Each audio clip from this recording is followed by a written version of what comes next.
All right. Karibuni tena ndani ya OneMic Show. Na ni furaha kujiunga nanyi tena wapenzi wasikilizaji, tukiwa tumekuandalia taarifa za kusisimua, muziki wa kata viungo na kindumbwe cha siasa au politics ukipenda. We are streaming live on Facebook from Kilimanjaro Studios outside Washington, D.C. And we'll shortly be going live on YouTube, so please call all your YouTube friends. Please remember to subscribe to both our YouTube and Facebook pages at The OneMic Show, and then follow us on Instagram at OneMic Show. We are also now on TikTok, and we'll be taking live calls tonight at 202-683-4570. Press star 5 to speak. I will repeat that number again. It is 202-683-4570. Press star 5 to speak. Now, on the show tonight, we are going to be recapping the full experience with Bien from his revealing midweek episode right here on the OneMic Show to his electric concert the next night at Howard Theater in DC. So again tonight, we're going to be recapping the full experience. We're going to be recapping the full experience with Bien from his revealing midweek episode here on the OneMic Show to his electric concert the next night at Howard Theater in DC. We'll revisit the bold takes on why Kenyan promoters in the US are missing the mark, and we'll also dive into insights behind the business of his US tour and aha moments live on air. So start dropping comments below and let us know where you're tuned in from and what you want to hear about what happened with Bien during the week. So asanteni sana, and I can see Washeke Ndirangu is already in the building. Karibu sana. Na bila kusahau, tunapokea mziki toka DJ wetu machachari, mleta habari DJ OmoshFaya, na tunadunda kule viwanjani na Micah Jezeke nambari 7 mgongoni, akituletea habari za michezo. Moja kwa moja toka Kilimanjaro Studios, mimi mtangazaji na mwana habari wako mpendwa Ali Badawy. Kwetu wananiita mteule na wengine mniite mjukuu wa Masai, because I'm Kenyan by blood, American by design, Masai by choice. Sichagui, sikagui na sibagui. Karibuni. All right. This hour, we are going to be recapping our unforgettable sit-down with Kenya's iconic artist Bien. We'll talk about his live performance at Howard Theater in DC, to the wisdom he dropped on our midweek episode. We'll also reflect on what makes Bien's scandal-free brand so powerful in an industry addicted to controversy and cloud chasing. So please drop a comment below and let us know where you are tuned in from. I'm your host and producer Ali Badawy, and it is Friday, the 16th of May. We are streaming live from Kilimanjaro Studios outside Washington, D.C. Now, please remember to follow the OneMic Show on Facebook, Instagram, YouTube, and TikTok. And now tonight, OneMic is out. Sports anchor Micah will join us via Zoom. Our resident DJ OmoshFaya is on the decks. And also not forgetting that our super producer, Mubelwa Bandio, will be live on the set. And let's just get a quick clip on what happened on Wednesday night when Bien was on stage at Howard Theater in DC. Super producer, twende kazi.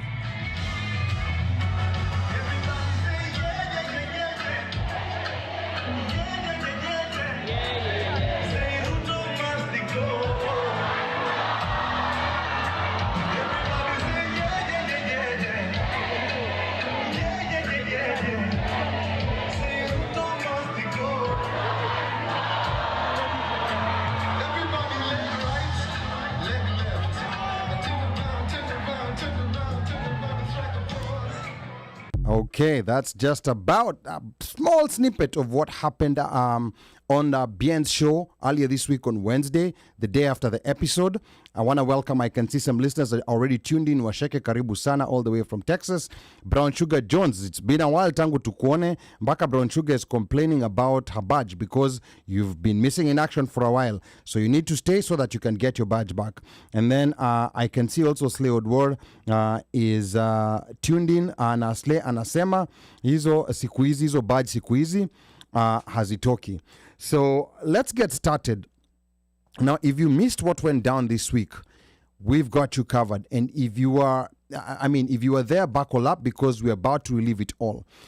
On Tuesday this week, Bien, formerly of Sauti Sol, stepped into our studio, tuned in his guitar live on air, and then went on to pour out some of the deepest, most unfiltered and soul-shaking conversations we've ever hosted. There were no gimmicks, no scandals, just vibes, vulnerability, and straight up genius. From cracking the Tanzanian market to why DJs need to break music, not just chasing vibes. From the cost of touring as a solo artist to mentoring the next generation, Bien gave us blueprint after blueprint. Then just a day later, he took to the Howard Theatre stage and proved why his solo journey is not just working, but it's thriving. That show was not just a concert, it was a statement to the African diaspora and the industry at large. Tonight we recap everything: the episode, the show, the aha moments, the laughter, the strategy, and yes, the moment Bien, in the middle of his performance, surprised the crowd by leading the chant of RUTO must go, RUTO must go. I want to take this golden opportunity to start welcoming the panel. We had a couple of us who were there at the show. And actually, before welcoming the panel, let me just read a few comments here. I can see Slayer anasema mnampeana leakage, si mgengoja Bien amalize tour ndio we touch base. Hakuna kumaliza. You know, this was kickoff on such a high notch that hakuna kugoja, you know, and he's gonna be touring multiple cities.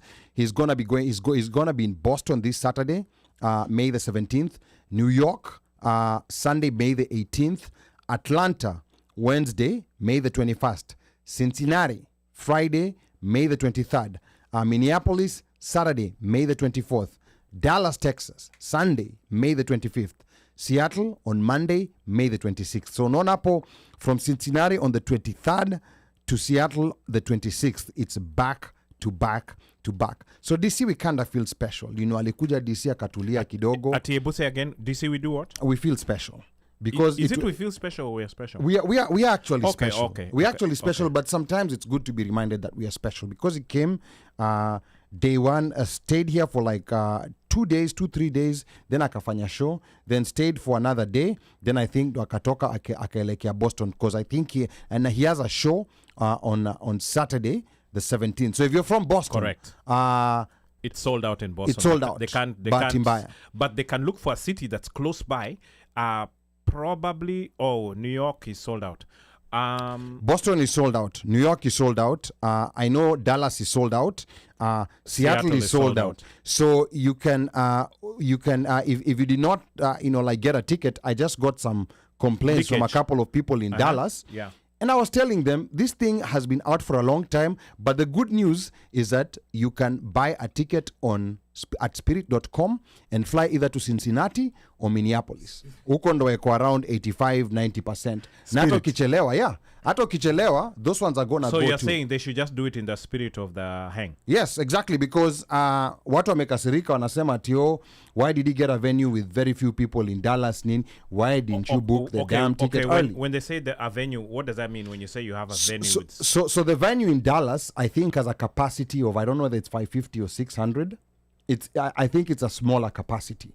So wale watu wakungojea last minute itabaki wamengoja kusimuliwa. But maybe they had to find somebody to cover the second shift, so it was not easy. No, I mean, this right here, this you have to plan. Like this is something that was known well in advance. So if someone hadn't gotten a ticket, and Dallas actually wasn't sold out at the beginning. It sold out.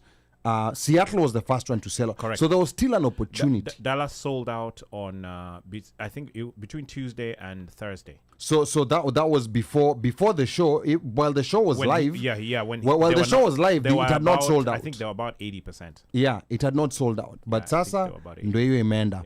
Anyway, DJ OmoshFaya, some personal reflections before tuende kwa Micah, because Micah pia yuko already on Zoom.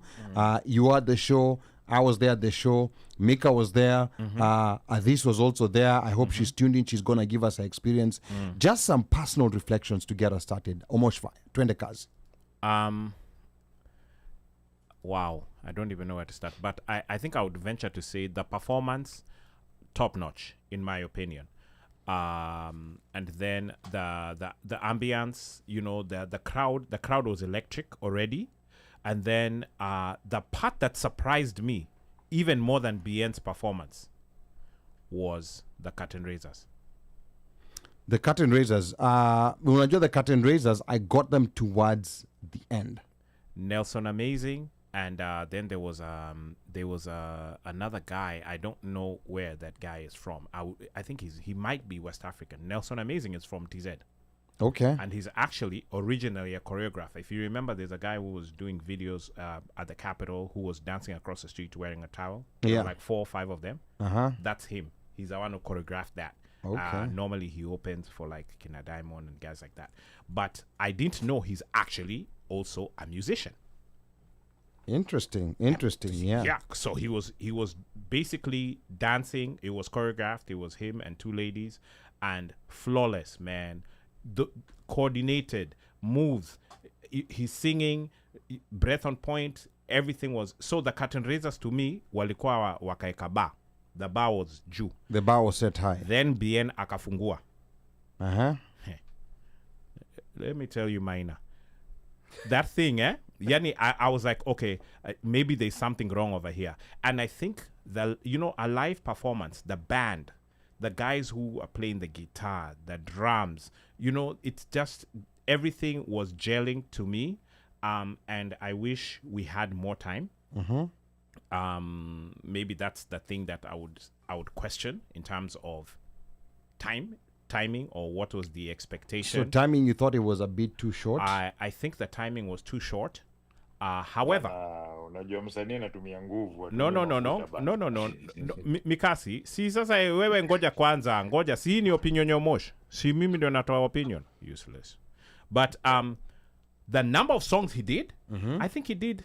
Mika, was it like 15 to 20? Ama mimi ndio siku count vizuri? They did a lot of songs. He did a lot of songs. And when I say the timing, that's Omosh's timing, By the way, it doesn't mean that at ECG at the time ilikuwa short. No. Yani I didn't want it to end. Because he had started by exactly 9:15. Yes. 9:15 to the minute. He started. Yes, he started. Yes. Yeah, and he left about 10 minutes to 11, just as promised. Mika. Go ahead, Mika. When it comes in terms of time, he didn't do like what most performers do, like perform, then he goes 5 minutes, drinks water, and comes back. And no, pick back to back. Yeah, it was back to back. It was back to back. DJ. Yeah, no, he did. So that was an amazing show. Like, I don't know. If you have friends and they were taking videos and you saw that those videos didn't capture that thing the way it was. It did not. That thing was slapping. Because I remember when I got there, I met Chido, the manager, right outside there. And we started just talking, hey, how's it going? And he was like, you know what, I'm glad it's early because you're sold out, as in everything is so full. And I was like, yeah. So we started chilling, and so I was waiting for another guy who decided to drive instead of taking an Uber. Where? So he had to go park. Where? And I was waiting for him 30 minutes there. Where? Mimi nimekaa na mngojea kapaka gari, so naona tu vile watu wanakuja, and people were just swarming. Like you could just see Ubers, those who are walking from the side of the metro, those who are getting dropped off, those who are mtu anapita hapo ni aje parking, tunaambiana huku ulipark kwa nini wewe, like ulidrive kwa nini. You could just see the swarms of people coming in. Man, sikujua DMV na watu wengi. Niliona sura zingine sijaiona. Na niliona sura zingine niliona mwisho 2013. So it was, and then when we got inside with Omosh, we were just talking, and then Omosh was like, man, this place is too big. Itajaa kweli. And I'm like, let's see it. And when the performances started, you could just see that people were just swarming to the dance floor. What walitokea kama meme. Pole.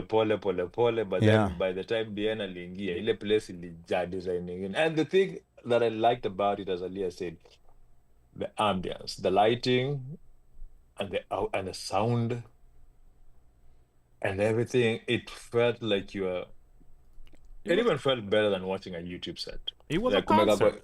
It was a proper concert. Yes. Like that was a proper performance. Haikukuwa ati jokes, sijui. Anyway, if you missed that thing, if you missed when ngoja arudi next year, ama kama atarudi after 2 years, but if you missed it in this area, you can't pick it somewhere else.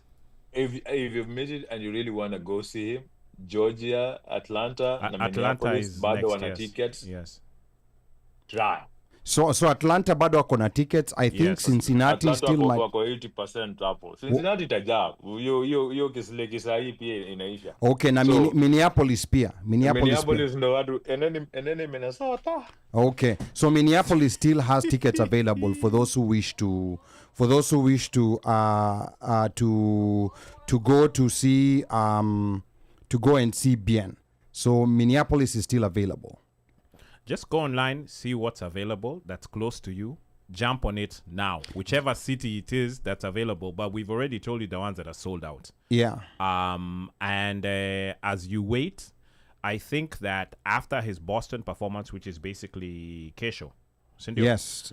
after his Boston performance, there's going to be another city that's sold out. So if it's a city that you thought was close to you, you're still waiting, you're trying to negotiate with Jobo, you might start coughing now. If you cough from now and you buy a ticket, you will be there. Okay, the number to call is 202-683-4570. Press star 5 to speak.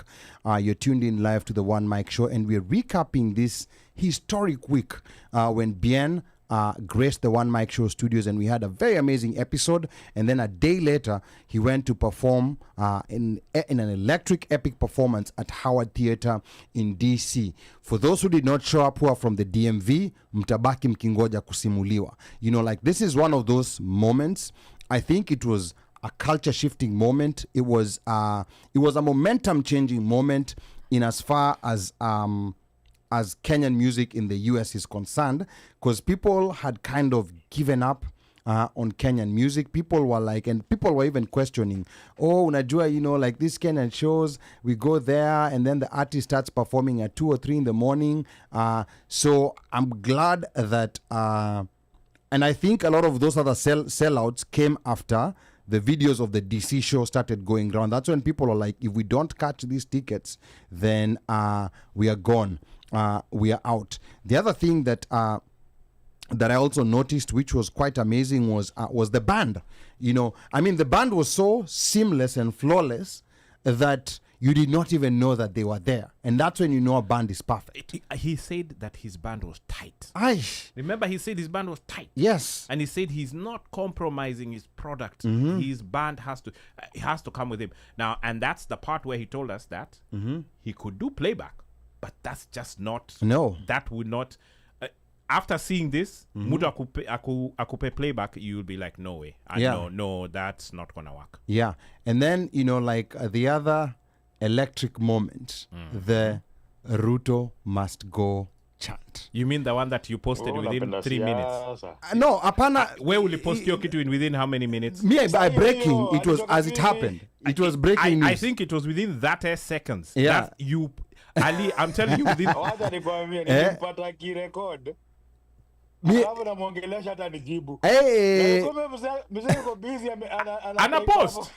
post. That was you know, like, it was not only was it a very sleek moment, it was a very strong political statement that was because I was deliberate. That was planned. And you see the thing with Bien, yes, him to kuongea siasa sana, but he also doesn't shy away from politics. If the conversation comes up. And I think he understands the moment that Kenya is in, and he understands what people are saying.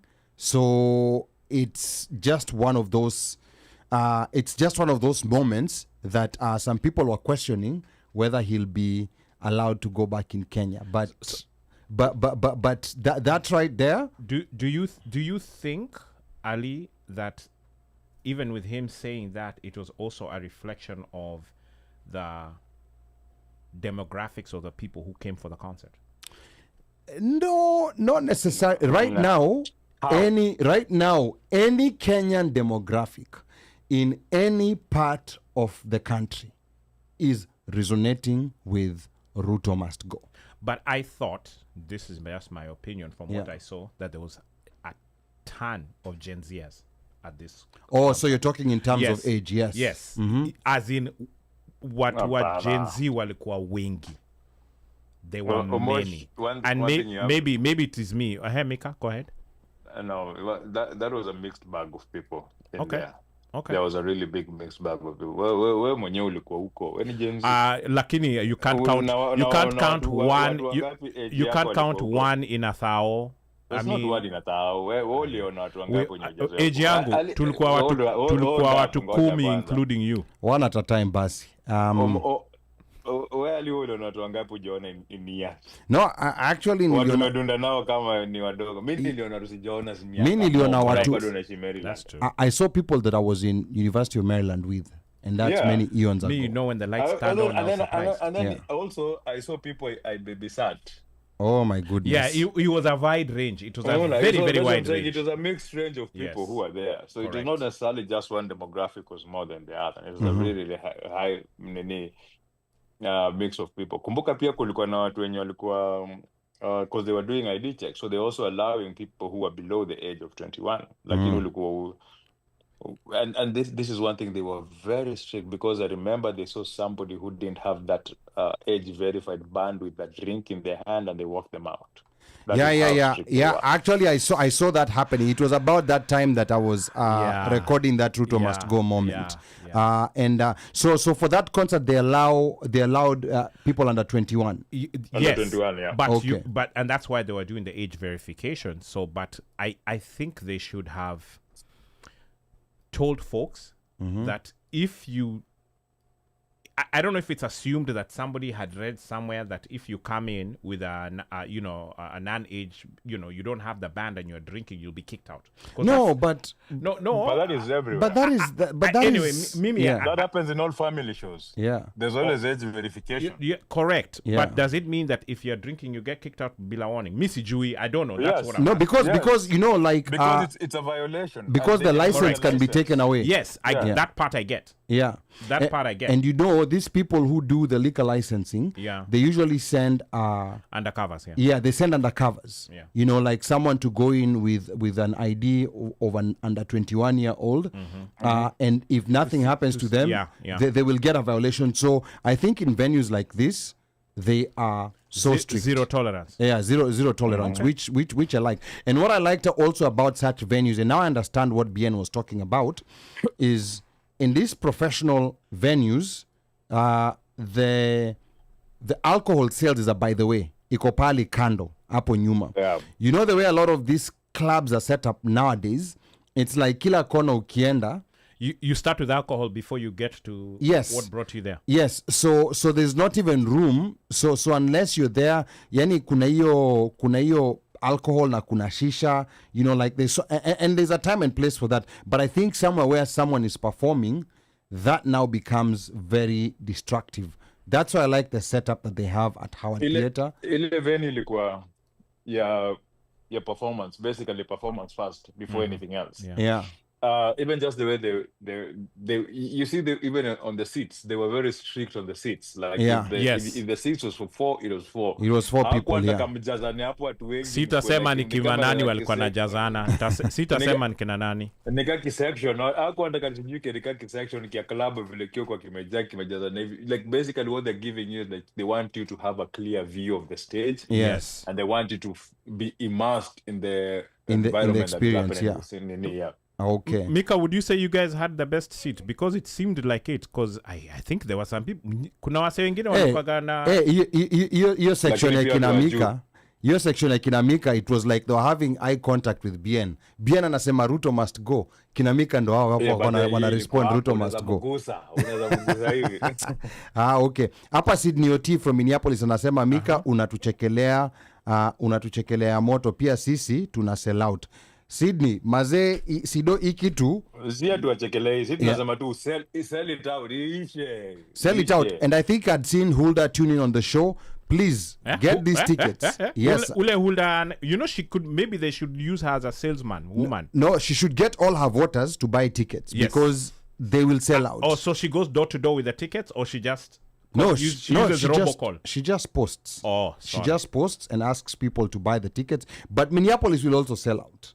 Wale watu wanangoja, it's also gonna sell out because a lot of people, because now Minneapolis you'll have people from a lot of surrounding states. Yes. A lot of surrounding cities are gonna go there. And then hapa Lauren Kagwe karibu sana anasema Omosh kwani ni millennial looking like a Gen Z. Right. The number to call is 202-683-4570. Press star 5 to speak. Are these those people who don't come to the show for 18 years, then they come back and then they start on me? Ndo hivyo sasa. Now, there are 7 I'll upcoming block shows. them. Boston on Saturday, May the 17th, sold out. New York, Sunday, May the 18th, sold out. Atlanta on Wednesday, May the 21st. I think there's still tickets available. Bado kuna tickets kidogo. Cincinnati on Friday, May the 23rd. Tickets bado ziko, so make sure like you those. That's one of the stray places that you'll be able to catch them. And it's a holiday weekend. And then Minneapolis Saturday, May the 24th, still tickets available. Dallas, Texas Sunday, May the 25th, sold out.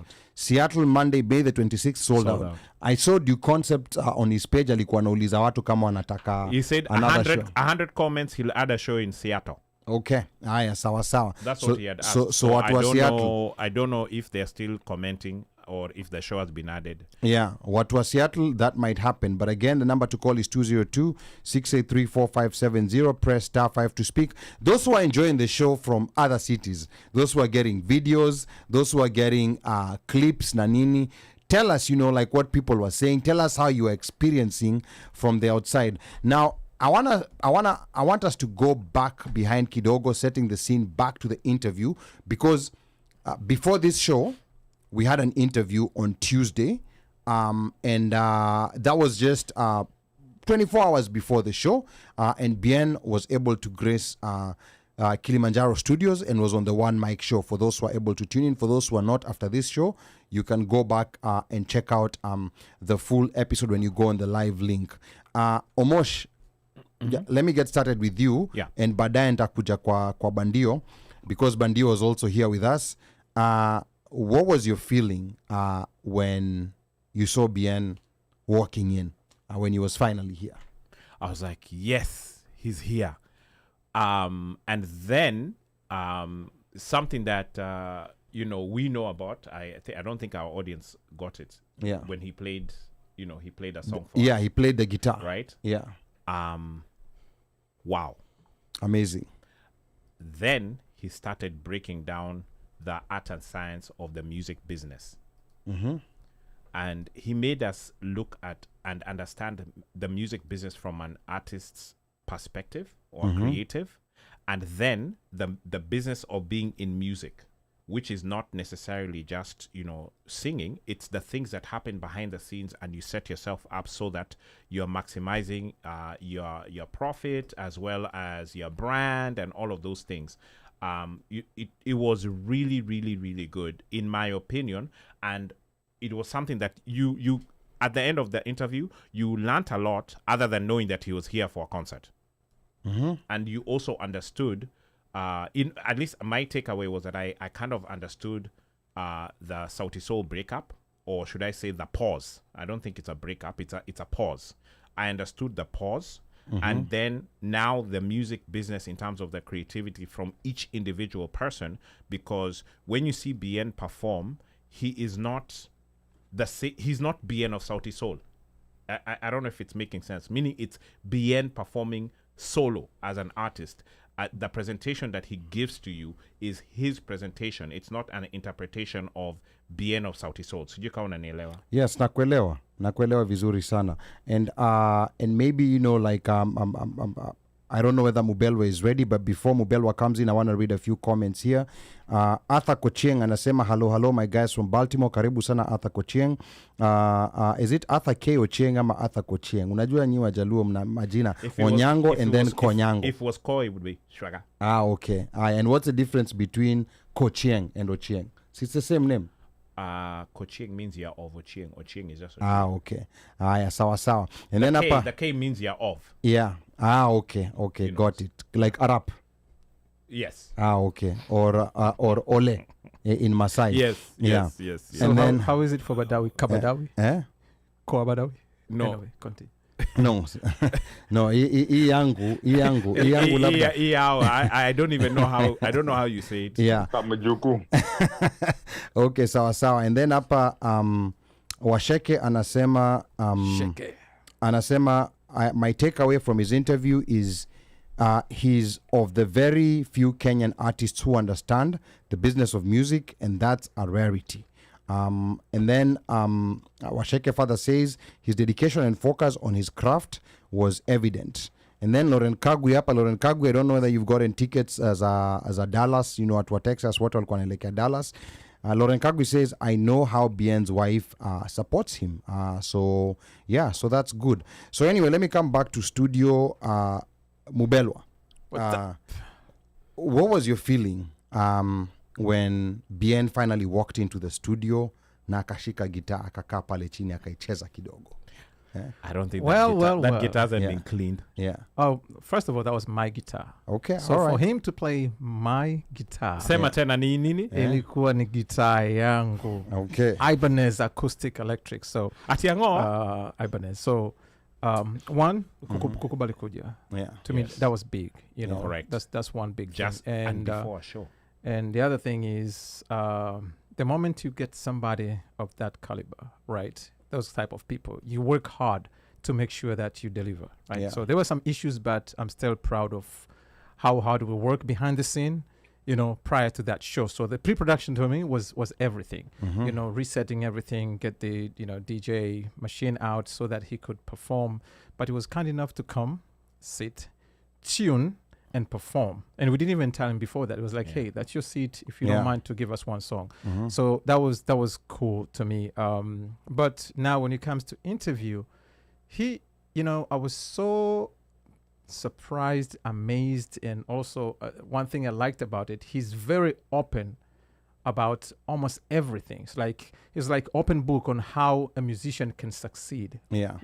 How he did, what he's doing, and what he wants to do, how he turned from just being a musician to some sort of another empire, all this stuff. A businessman, yeah, he talked about everything from being a musician to a business person.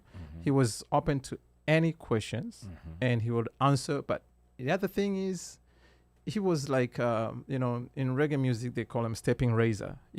He's very calm, but so deep. It's like, so it's very, you might seem like very small the way he talked, but if you think about it, if you think through, he was so deep about what he was talking about.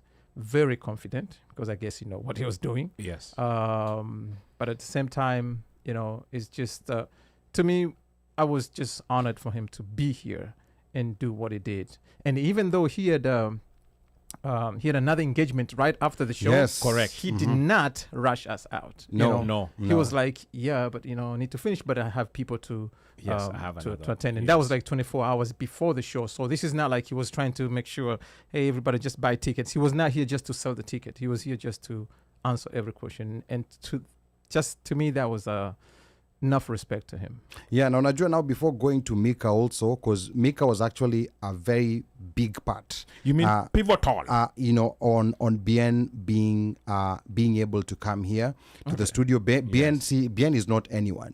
He's now like a big international artist, and he's about to explode. He's a Grammy winning. Yes, he's a Grammy winning artist. I'm sorry.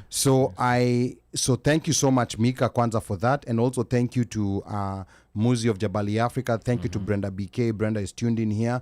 There were a number of people in the back end. Who made sure that this happened. And one thing that I always tell people, it is very important to have good relations. With your network.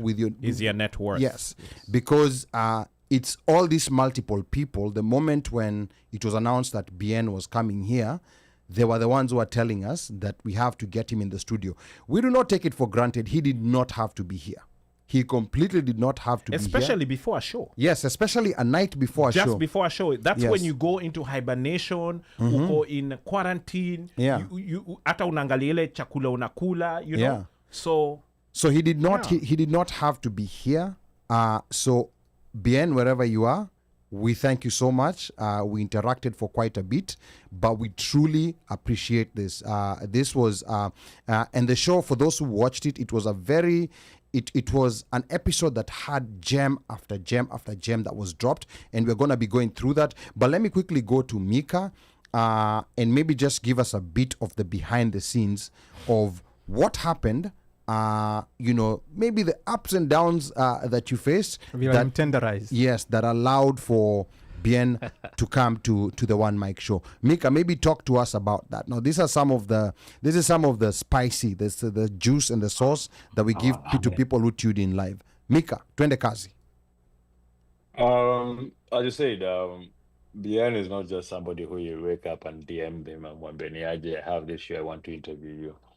It's one of those situations whereby you have to approach from different angles. So I was lucky. I had people who had access to him and his team. And then one thing about it is that it's not just somebody that you will tell him this and then he'll say yes first. So it's something that is coordinated throughout the team. There are various parts of the team that exist. They all have to be in sync in what they're doing. So it can get a little bit frustrating, especially kama umezoea kupewa jibu ya immediately yes. But then it's something that, and as you can say, that is why there's that big artist without any scandals. It's something that they have set protocols and rules that they follow, and you have to go through them, despite the fact that you might know them outside of that relationship. But when it comes to dealing with the artist, there are certain ways on how it's handled in a very professional way. Very cool guy, very friendly guy, very fun, and everything, and very down to earth. I really, really appreciate the fact that it was quite easy to organize on how we're meeting that day, how we're picking him up, coming to the studio, going back to the studio. Like, it was quite seamless and easy and relaxed. And I really, really appreciate for accepting to join us and giving us his time and being able to come and be free and speak openly and candidly. Yes. About everything that we wanted to talk about. So I want to thank him a lot, and I want to thank people who behind the scenes, like Brenda, Muzi, Kina Charisma. Like, it was a bunch of people who allowed this to be able to happen. Yeah, everybody worked. Okay. Everybody really worked. Okay, na hiyo hapo asante sana, because Micah was spending, like sleepless nights trying to make sure that this was going to happen. And this was a special midweek edition. A midweek edition, these are very rare moments. I think from when the OneMic Show started broadcasting, I think maybe Joho was a midweek edition. I think maybe 3. Was Joho Kansime was actually a weekend. It was a Saturday. Was a Saturday. Kansime was a Saturday, yes. Kansime was a Saturday. And Kansime, when we did Kansime, we had not even started doing video. Yes. We had not even started doing video, yeah. So that was a couple of years ago. So these are very rare moments. And I know there are people who sometimes ask us, mbona hii kitu musichape kila siku? You see, even that midweek episode, yeah, that midweek episode, there was so much that was happening behind, and I think I'm gonna go to Bandio, because most of these things, most people who are watching were not able to see. The challenge with a midweek episode is that, first of all, you have a very short time to prepare. Yep. From when you're done with the Friday episode to you're in a situation where you're not sure if you're going to have an episode, because I think the confirmation came on in on Mother's Day, when people were out with their families na nini. Came on Mother's Day. That's when the solid confirmation came from Micah. And Bandio was already on all of us. Aya, Ali, fanya hivi. OneMic, fanya hivi. We fanya hivi. Because it's a very short time. Correct. It was preparation all between... hands on deck. Typically, we have 6 days to prepare from when a show is over to the next show. But this one, we literally had... Monday. We had Monday only. We had late Sunday and Monday only to prepare. The show was on Tuesday. That comes with its own sets of challenges, especially on the production part, which Bandio and I went back and forth and got some very good insight on the meaningful question, because with Bien, there's 100 questions that you can ask him, but you have to ask him questions that are relevant to the moment, relevant to what's happening, and something that the audience can pick up and identify with. So that was a challenge in terms of preparation.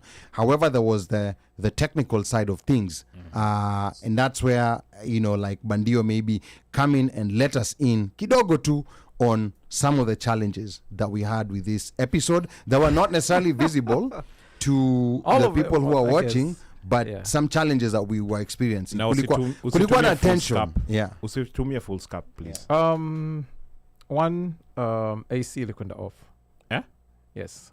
So it was hot in here. Yes. It was burning. Mhm. And he did not complain. Not even for a minute. That guy. Na alikuwa amevaa jacket. Yes. And we had to move the fan and do this and that. And you just, you feel bad when you know that this guy is going through hell because of you. And he's not even saying anything. Yeah. All you could see is just do like this to see Yeah. if he's Beads. sweating. Yeah. And, so that was one. And two, even though we did set the Facebook, for whatever reason, Facebook didn't kick it. Yeah. Right, which is the same thing that happened today on the other side, So these things happen most of the time behind the scene. Even though I spent, how long was the show? Because I prepared the show. I was here for like the show was almost 2 hours. Yeah. Yeah, but I spent over 6 hours in here trying to get everything right, where he's going to sit, where the shot's gonna be, to make sure the AC was okay. We set it up, YouTube, that, and the phone and everything. And right when we were about to start the show, we got notification that Skype is no longer in business. Yeah. All right. So we tried to find another way to pick up the call, because we use Skype to call Trouble Bridge and then Trouble Bridge to connect the show. So that's another reason we did not have phone calls. But again, I thought that you guys were doing cord cutting. Is it cost cutting? No. We don't have any Doge in here. Department of Kilimanjaro Studio Efficiency. Haipo you. And then You seen it, okay? okay. So I think those are the few, but if that was some of the artists that I know, omundani kusingekuwa. Yeah. They would have left, right? Yes. Now besides the technical part, there's also the superstitious part. For those who are tuned in every week, you notice that I was sitting in a different position. I don't think they can tell. No, but I think with the full shot of the it's hard studio now that we have with the full shot of the studio. Someone who watches us every week would have noticed I was sitting in a different position from the one that I normally sit. Yes. And this is where you were here and not there. And not I was there and not here. And this is where there had to be some very intense negotiations that happened for me to accept to sit on that other side. In fact, initially, Bien is the one who was meant to sit on the same side with me, and I was supposed to contact the interview with him to akiwa kando, and mentally, I just wasn't ready for that. And this is your eyes were not connecting with his eyes. No, it's you see, and these are some of those things that people don't necessarily know. Yeah. Unaona, sometimes, like even when people who are playing sports, there's certain rituals they do. Kuna vile anavaa nguo. There's certain things. Kwani uliambiwa na mganga kwamba you have to? No, okay. It's a mental thing. Type C. It's a very mental thing. Now your change, it would have been nice, like if I had prepared for it earlier. Nikajua kwamba if we told you the Friday before. Yes, okay. it would have been. One, we only had one day, to it. Yeah. and two, with Micah bringing Bien here. Yes. And the way our cameras are channeled to the computer. Yeah. There's a maximum number of it. Yes. Right. Mm-hmm. So it was hard for us to have all 5 of you. Yes. In the shots. So yeah. that was so we had to make executive decision to switch everything up so that people can. So like I told Ali, the goal here is to make sure you maintain the standard of the show than the shot. Yes. Got it. So True. Sometimes you have to change the shots to make sure the show at least maintain the standard. Ali alijaribu though. He did. He tried, because me I knew here it's a rap. Because sababu huyu. No, and you see, the thing is, that's where sometimes you have to make those compromises, and that's why I like the team that we have here, because when compromises are required to be made, we are gonna do them, and I'm glad this never spilled over to the live episode. But there was a lot of tension. But as soon as like the show started and everything went, Bien made it very easy. Bien made it very easy, and it ended up being a very amazing show. He's one of those very easy guests to interview. There are some difficult guests to interview. One day I'm going to reveal who they are, but here you have to stay tuned in to know. But Bien is a very easy guest to interview.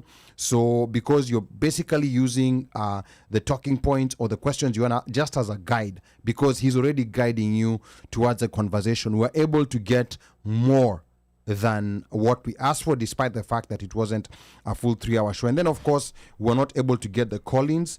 And I think maybe that was, in one way or another, it was a good thing, because we had a very short time with him, and he was dropping a lot of games. Apologies to fans who are tuned in and they were expecting to get a call in and say something to Well, Bien. they can call in today. Yeah. Let's see if they can do it. Yes, the number is 202-683-4570. Press *5 to speak. Let us know what you think, what you thought about the episode and the gems that Bien dropped. And then I can see hapa Brenda BK and Sydney Otia bantering hapa on mambo za Minneapolis. Sijui kama Minneapolis wataweza kununua hizo tiketi zote. I hope they do. Lauren Kagwe anasema OneMic Show mnafanya ile kitu. At this rate, I will be back as a frequenter, job allowing. Job or not job allowing, you need to come back, Lauren Kagwe. And then hapa Slay anasema, did you not host a lady from IEBC midweek? Your IBC, was it a midweek episode? Yeah, there were actually two. There were two ladies we've hosted from IBC. She was. The Equam, there was Equam, and then the other one. Regular show. Equam was a regular show. Equam was a regular show. Yeah. Then there was the other lady. I don't know. I'm not sure if that was. I don't think it was. I don't think But- those were midweek and episodes. Sifuna was midweek. Was Sifuna midweek? No. Sifuna. No, it was Friday. It was a Friday. It was a Friday. Yeah, yeah. Sifuna was a Yeah, Friday. so I think Morara was also a Friday. So yeah, and then hapa Lauren Kagwe pia anasema, I was still a huge fan of Sauti Sol, and Bien has always been my favorite fan. Fun fact, went to New York for less than 24 hours just to watch the last show in 2023. Won't make it to Dallas, but next time. Okay, that's Lauren Kagwe. And then Arthur K. Ochieng anasema, when are you guys hosting young leaders in Kenya? We already hosted Morara last year. Drop the name. And then I suggest the airport. yes, suggest the leaders you want us to interview. Kama ni Kasamuel, kama ni Hanifa. Hanifa is one of those leaders that I really want to have on the show, Let her handles. because Tafute. she has a very clear. The other young leaders they've moved back and forth here and there, but she's the one who's remained very steadfast with a position that she has. So very interesting. And then Lauren Kagwe anasema, jameni Eliaki wewe superstition gani? I mean, it's just one of those things that you can't explain. It's almost like in sports when you use a certain Wale wazee walikuwa washangi But- ngodha wako na lucky underwear. Yes. you know, or Wananuka. Lakini haezi vaa ngodha safi. the things that those guys do are very interesting, because like I won with this, so I'll continue doing this, meaning I'm not changing anything. Yeah. And to someone else on the outside it may look crazy, but for him it's part of the psyche. And it's very mental. I'm looking at this camera, I'm looking at the iPad here. You're used to a certain flow, but sometimes you have to be ready for change. And I appreciate Mubelwa's leadership, because it could have been very chaotic. Kama kila mtu tu would have stuck to their guns and we have to do it this way, it would have been a big disaster. So Mubelwa hapo, we really appreciate you. The number to call is 202-683-4570. Press *5 to speak. We're doing a recap of the BN episode and the show that happened midweek at DC's Howard Theatre. There's still 7 upcoming shows. I'm going to repeat them. On Boston on Saturday, May the 17th, sold out. New York, Sunday, May the 18th, sold out. Atlanta, Wednesday, May the 21st. You can still find tickets. Cincinnati, Friday, May the 23rd. You can still find tickets. Minneapolis, Saturday, May 24th. You can still find tickets. Dallas, Texas, Sunday, May the 25th, sold out. Seattle, Monday, May the 26th, sold out. This is a very epic tour. I mean, I know it's just getting started. Nasle alikuwa nasema tungengoja ati kwanza mpaka ishe ndo tufanye hii recap, but I think if, let's say, Bien had just come for that one show and went back to Kenya, like, it would still have been an Unajua epic pia, tour. hatuwezi fanya recap ya places hatujaenda. Bas ndo hivyo sasa. Very good point. We'll be giving a recap based on he said, she said. Yes. Kenya watu walituambia. But we will ask people to call in. Ni kama OneMic ambaye know. amechoka wakati ya kwenda kwenye show. By the way, amejoin. Okay. So amejoin physically ama yuko virtual? Mentally.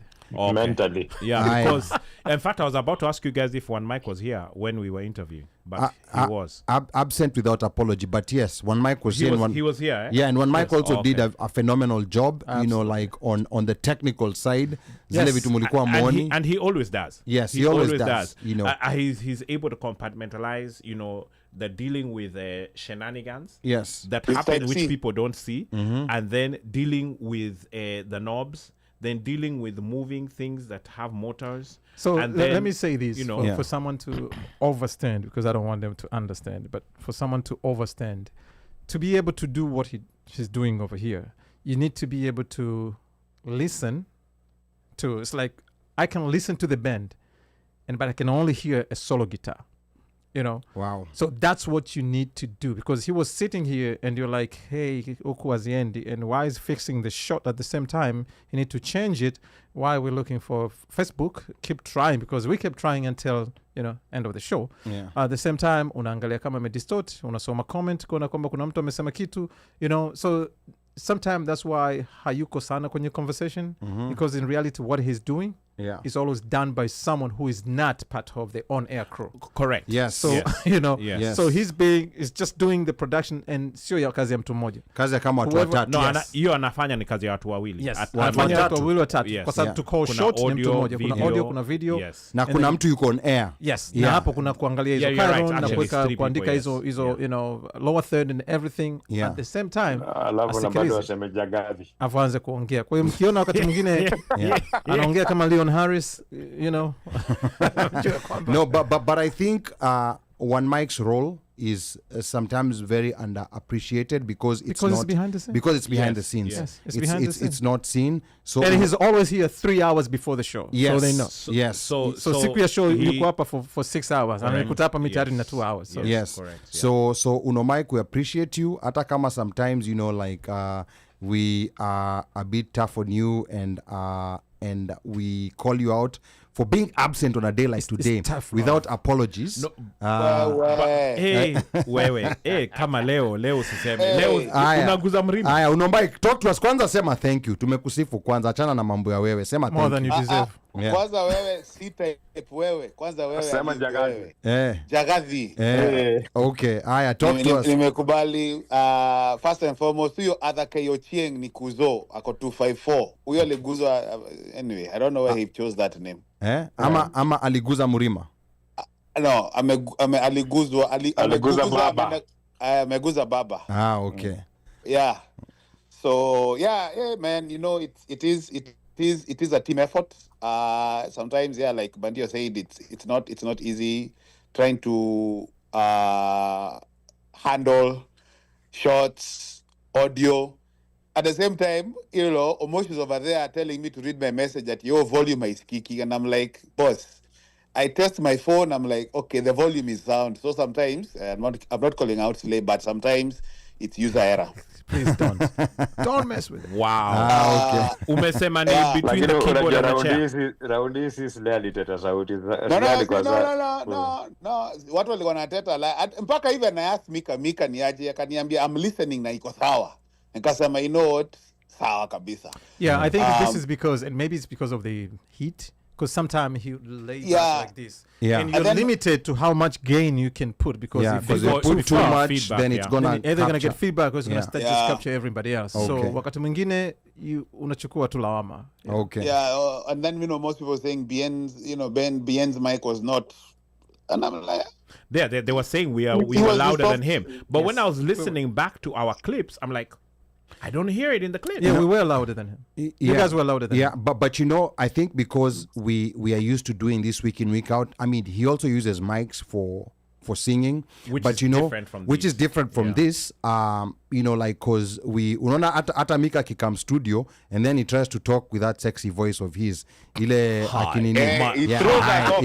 He said, unaona my sasa, name is Micah. Yeah, sa unaona hiyo hapo sometimes sometimes the mic doesn't like that. And then one thing I did not check Yeah. was his headphones. Because if the headphones are high, Yeah. it will talk low, Okay.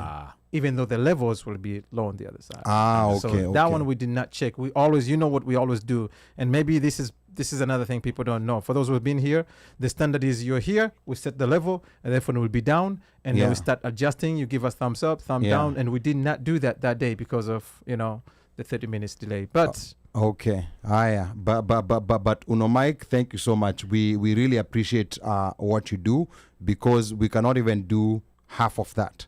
And then hapa Kinyi Adoyo anauliza hampatiani tickets to caller number me. No, there's no tickets today. This is hapa kuna kitu ya kujua sijui nganene. You will buy that ticket and show up. So hapa and now for Dallas there's no tickets available. There's none. They're sold out. Za kupeana. kwani watu wame line. Okay. Number to call is 202-683-4570. Press star 5 to speak. Brown Sugar anasema Atlanta, we are shutting down Backhead on Wednesday.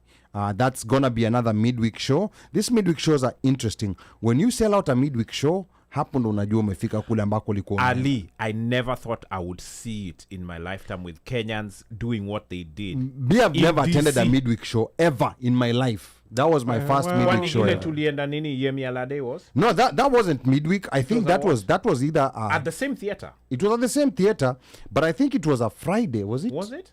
I don't think that one was midweek. I doubt it. We're gonna go back and look. Yeah, we need to go back. Yeah. And then Slayer namwambia OneMic, receive your flowers.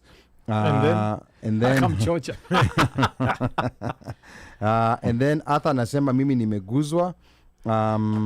So yeah, and then I can see Njoki Merian is also tuned in. Asante sana. Again, call us. The number to call is 202-683-4570. Press star 5 to speak. Anyone who attended the DC show, anyone who is planning to attend a show that's coming up. Show. Yeah, we know that Boston is coming up on Saturday, New York is coming up on Sunday, Atlanta is coming up on Wednesday, Cincinnati next Friday, and then Minneapolis Saturday the 24th, Dallas Sunday the 25th, and Seattle Monday the 26th. And there's a potential of another show in Seattle. So watu wa LA inaka iyo data yao bado haijaload. So now that's quite interesting, because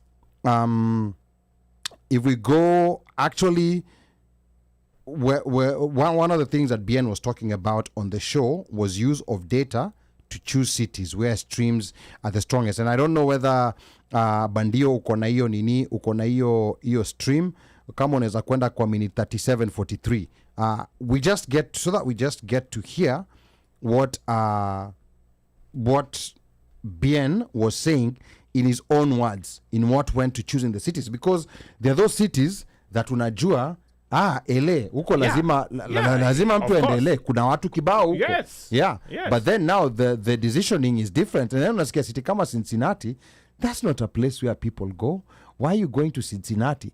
But then there's a method by which these cities were chosen, which wasn't random. And I'm very proud that DC happened to be there, which means it's one of those people have their ears to the ground. Prime locations. It's one of those prime locations of people streaming, because he was talking about I think he was talking about streaming, and he talked about using various data sources, YouTube, Spotify, and a lot of these streaming platforms to find out where most people are listening to you.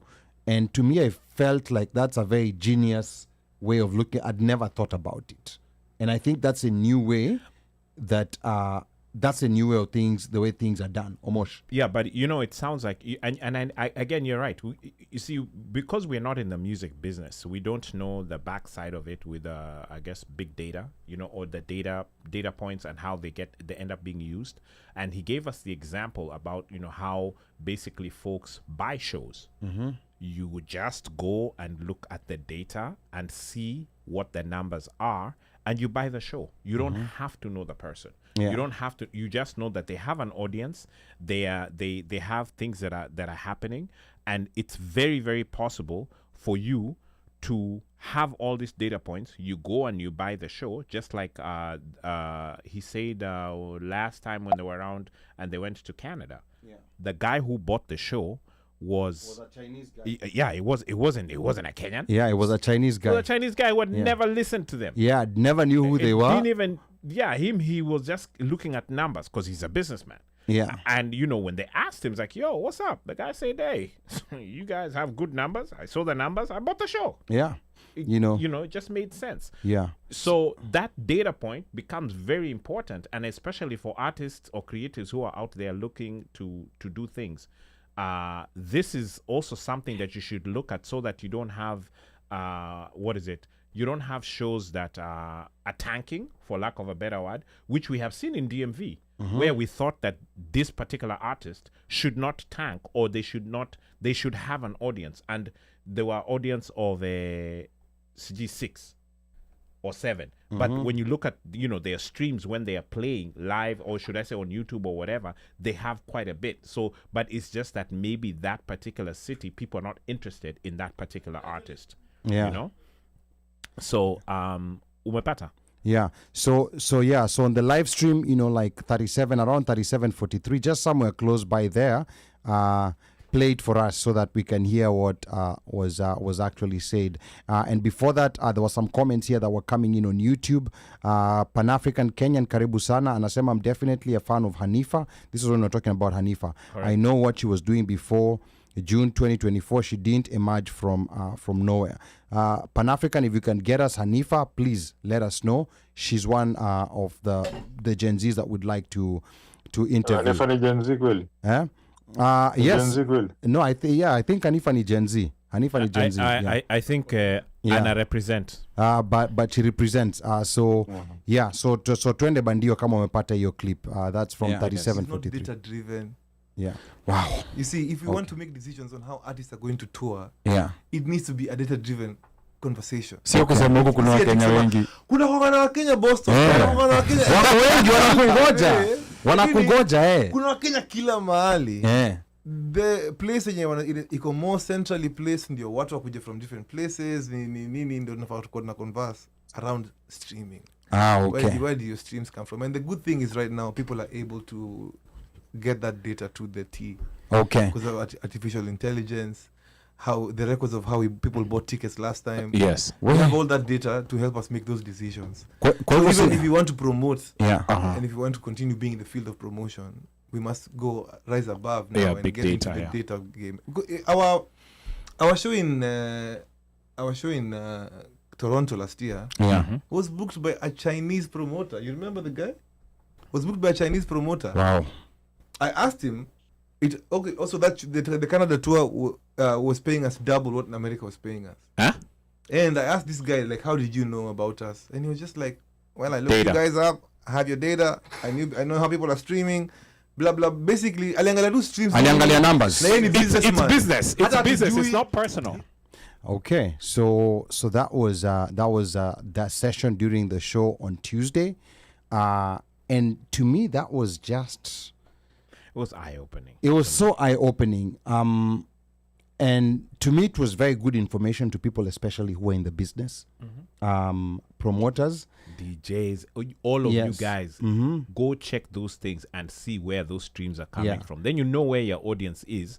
Ndio mwende uko show, usiende show in the, you kuje DC na upate nobody cares about But it. now you see, I think when it comes to DJs, like unless you're a big time DJ like Yeah, Shinsky, That's what I was. who that's has- that's yeah. what I meant. With the streaming, and that also opens a whole other revenue stream. Yes. For folks who are like on YouTube and stuff like that. Yeah. And because I'll be honest with you, Shinsky's played like everywhere. There's no place that Shinsky's not played. Yes, so that's right. So I think that's gonna be a good thing going forward, when it comes to when it comes to decision making. The other thing that I want to go to Micah about was issue ya visas. Now, I don't think we need to play the clip, but your issue ya visa, that was also a very eye-opening conversation that we had. And Micah, you seem to understand. You seem to have a good understanding of those visas from Zamani, when people were getting just random visitor visas, and then now to when people started getting these professional visas. Micah, maybe just talk to us a little bit about that, because hiyo issue ya fulani amenipigia simu akanichomea msanii wangu ilikuwa ikihappen sana. So maybe talk to us a little bit about that and tell us, for a brief summary for those who are not tuned in, what was very insightful on what Bien said about visas. Micah. Thank you, Ali. I think basically what he said about visas was that you have to have the right visa to come. And like the visa that he applied, the O visa is usually the visa that allows him to come and work in the States. So when he comes in, they know that he's working. They can tax him, and he can work legally, basically. And by him working, that means he can tour and he can go anywhere. So the thing is this, we want to grow music. If you bring an artist with a visit visa, you are supposed to be a visitor. It's clearly stated in the visa application that you're not supposed to work while you have a visit visa. That's why you want to work chini ya maji. So ukileta msanii na visit visa, already unamleta kuja work na chini ya maji. Right now, can promote them sometimes. Yeah, right now, what you do is you can make that artist get banned from coming, and probably his music blows up, ama her music blows up, and then now they've been banned from coming to the States. There's an appetite for the music, but the artist has been banned for 5 years. Yes, that chance will not be there for 5 years. Umemwaribia haezi panda tena, like haezi hata hiti. So and there are very many categories of visas that you can get, as he said, the O visa, the working visa, the P visa, which is the performance visa, which inasema unakuja kufanya, you're coming to do a certain performance and you're coming, and then there's that cultural visa. Hii yenye unaweza leta watu kama kina Samido, Tony Nyadundo, nini, because they're more cultural music. So there are various visas that you can apply for an artist, and with that visa you can actually add band ya artist, unaweza add watu wengine, kunaweza kuwa kutoka na wale like kuna the main person, and then the people who ride on the visa with them. And that is one of the things that I just feel as a promoter, if you want to grow yourself, also for yourself, also you growing yourself as a reputation, ndo kunaweza kuleta artist wengi. If you have a track record of having artists who you bring them with good visas, you yourself, you might find that your company is more recognized by USCIS, and you grow that way. Yeah, where other promoters can use you to bring artists for them. So it's a win-win situation. It's not just for the artist alone, it's also for you. So the thing is, and that is one thing he insisted on. And even when there was a lot of talk about, shows imekansoliwa mara ya kwanza, sijui nini. And remember early when there was a conversation and I told you, keep out of that conversation. Yes. Watu wajiki tu wanasema. Watu wajiki tu wanasema, right? And now if you went to the performance, you can see why he delayed his show, because if you saw his band, his whole team was there. He knew what he was doing when he was pulling out Akingoja, because that was one amazing performance. And we saw what his lead guitarist can do. We saw his person on the drums can do. And like it just comes back to, again, when we do things professionally, we get value for our money. Honestly, that was not a $60 performance. That was something if you'd have paid $100, $150, unge feel very comfortable. Umetoka hapo, umetoka show ya maana. Absolutely. Alafu, like I think Mubelo amepata hiyo clip. Just play, like what Bien said, so that people can get a good insight. Yeah. Now, like a couple of questions here coming from the people who are tuned in. I can see, watu wengi wameingia hapa. Dynamic anasema visiting you guys in DC soon. Karibu sana Dynamic. Welcome Dynamic. Hapa I can see Phoenix Rising 254. Paul Nzengu from all the way from California. Anasema swali for Bien. He has said he's taking the Kenyan music to bigger places. Is he mentoring or assisting any other Kenyan artists? We're going to get back to that later. But the other part that Bandio wanted to play is this issue you're working with a Nigerian promoter, because this was a very controversial issue, like amongst Kenyans, amongst we've heard it before. Like people within the promotion space. So let's go to, I think ilikuwa ni minute 22:01. where we're talking about the promoter, the Nigerian Duke Concepts. Let's go, Bandio. Grow out here. 2201. 2201, yeah. Unajua pia umetaja Duke Concept. He's done a very amazing job. Yeah. But unajua, like, hapa ni the people's kamkunji. So minta kwambia reality ya what people have been saying on the side. Talk to me. Mina kwambia tu kweli hapa. This was not even on the script, but vile umemtaja Duke Concept, minda ongea tu hapo kweli. He's done an amazing job. He's done an amazing job promoting this. So a lot of Kenyan promoters are asking, ni aje umetuacha matani? We've been here with you, we promoted the shows for you for a very long time. Ni vipi yani, how is it that we are not being involved on this one? So maybe just to help them understand, although a lot of the promoters have already been promoting this show. They have. Yeah. Listen, all those Kenyan promoters have already been promoting this show. I want to say thank you to them. I won't forget where we come from and how we've grown together over the years. But guys, I need you to grow with me. Okay. That's true. Because guys, I'm trying to take this music to another level. I'm trying to take our music and put it in No, there's no Kenyan promoter who has given me the offer Duke has given me. Let's start from there. Okay. Even if I'm to speak as a businessman. Okay. And I have bills to pay and I have hard costs in my life. Okay. Fair enough. Have to be paid, yeah. So Duke is the first person to come at me with 8 cities and make it make sense financially for me. Okay. So let's start from there. Every other Kenyan promoter was asking me to come and do one show. Unaweza kama upige show Jazzy? Unaweza kama upige show wapi? Second, our promoters don't like to adhere to the rules that I have for myself as a live performer. Okay. Yeah, me, I won't play in a bar. I'm past those things. Oh, very interesting. I'm past that level of playing in multi-purpose halls. I can't do that anymore. Church. Yeah, I can't do those. Yeah.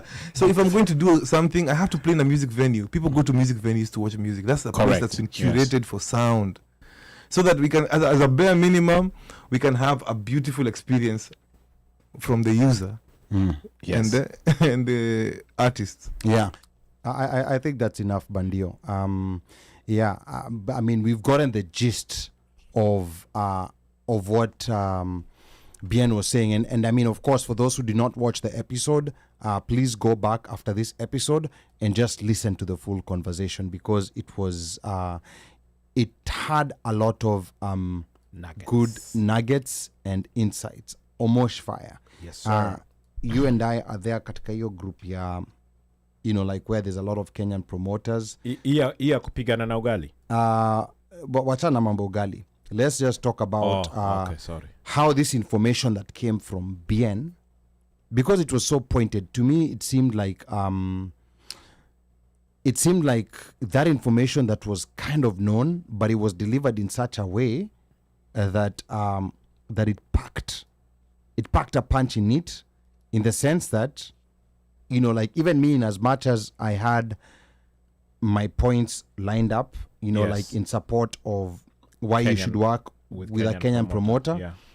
It was a very difficult comeback, based on what Bien told us and what had happened.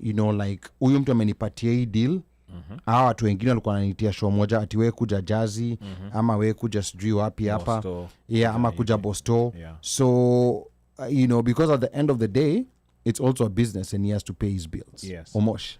So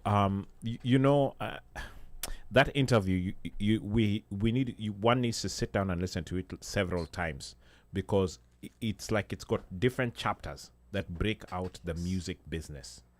Okay, and it's not, I don't know if I'd call it, it's not music business 101. This is a masterclass of business, and someone who's been in the industry for a while, and what they've had to go through, and what they'll accept and not accept, and what makes business sense for the musician who is in the business of music, which is what he's in. And so when he comes back and he tells us that I was given an 8-city tour to come to America. 12 days. Right? In 12 days, Correct. And normally, the way that those are curated or run, it's normally on weekends. Friday, Saturday, and maybe Sunday, right? So if you are to do that, you're going to be here for 3, 6, 9, So how many? At least 5 shows. weeks. Yes. Yeah. And so then the question becomes, in 5 weeks, and you've come with a band, okay, and you Yeah. have like what, 4 people, maybe. Yes. Let's just say it's 4, okay. It could be more. Plus your tour so you're 6 of you. Kuna chakula, kuna hoteli, kuna transportation. Transportation meaning flying from venue to venue, as well as moving from point of wherever you are to doing whatever. And this is not talking about the other things that you may be doing. You're going to media stops, you're going to the different various media outlets. It could be, maybe there could be promos for products. We don't know. Mm-hmm. But if you add all of that in 5 weeks, ile garama utapata won't be worth it. No. It definitely will not be. And so that goes back to that whole midweek, curation of having performances in the midweek. Yes, it's grueling for the artist to pack it up that way, but it is possible to do it. It has been done.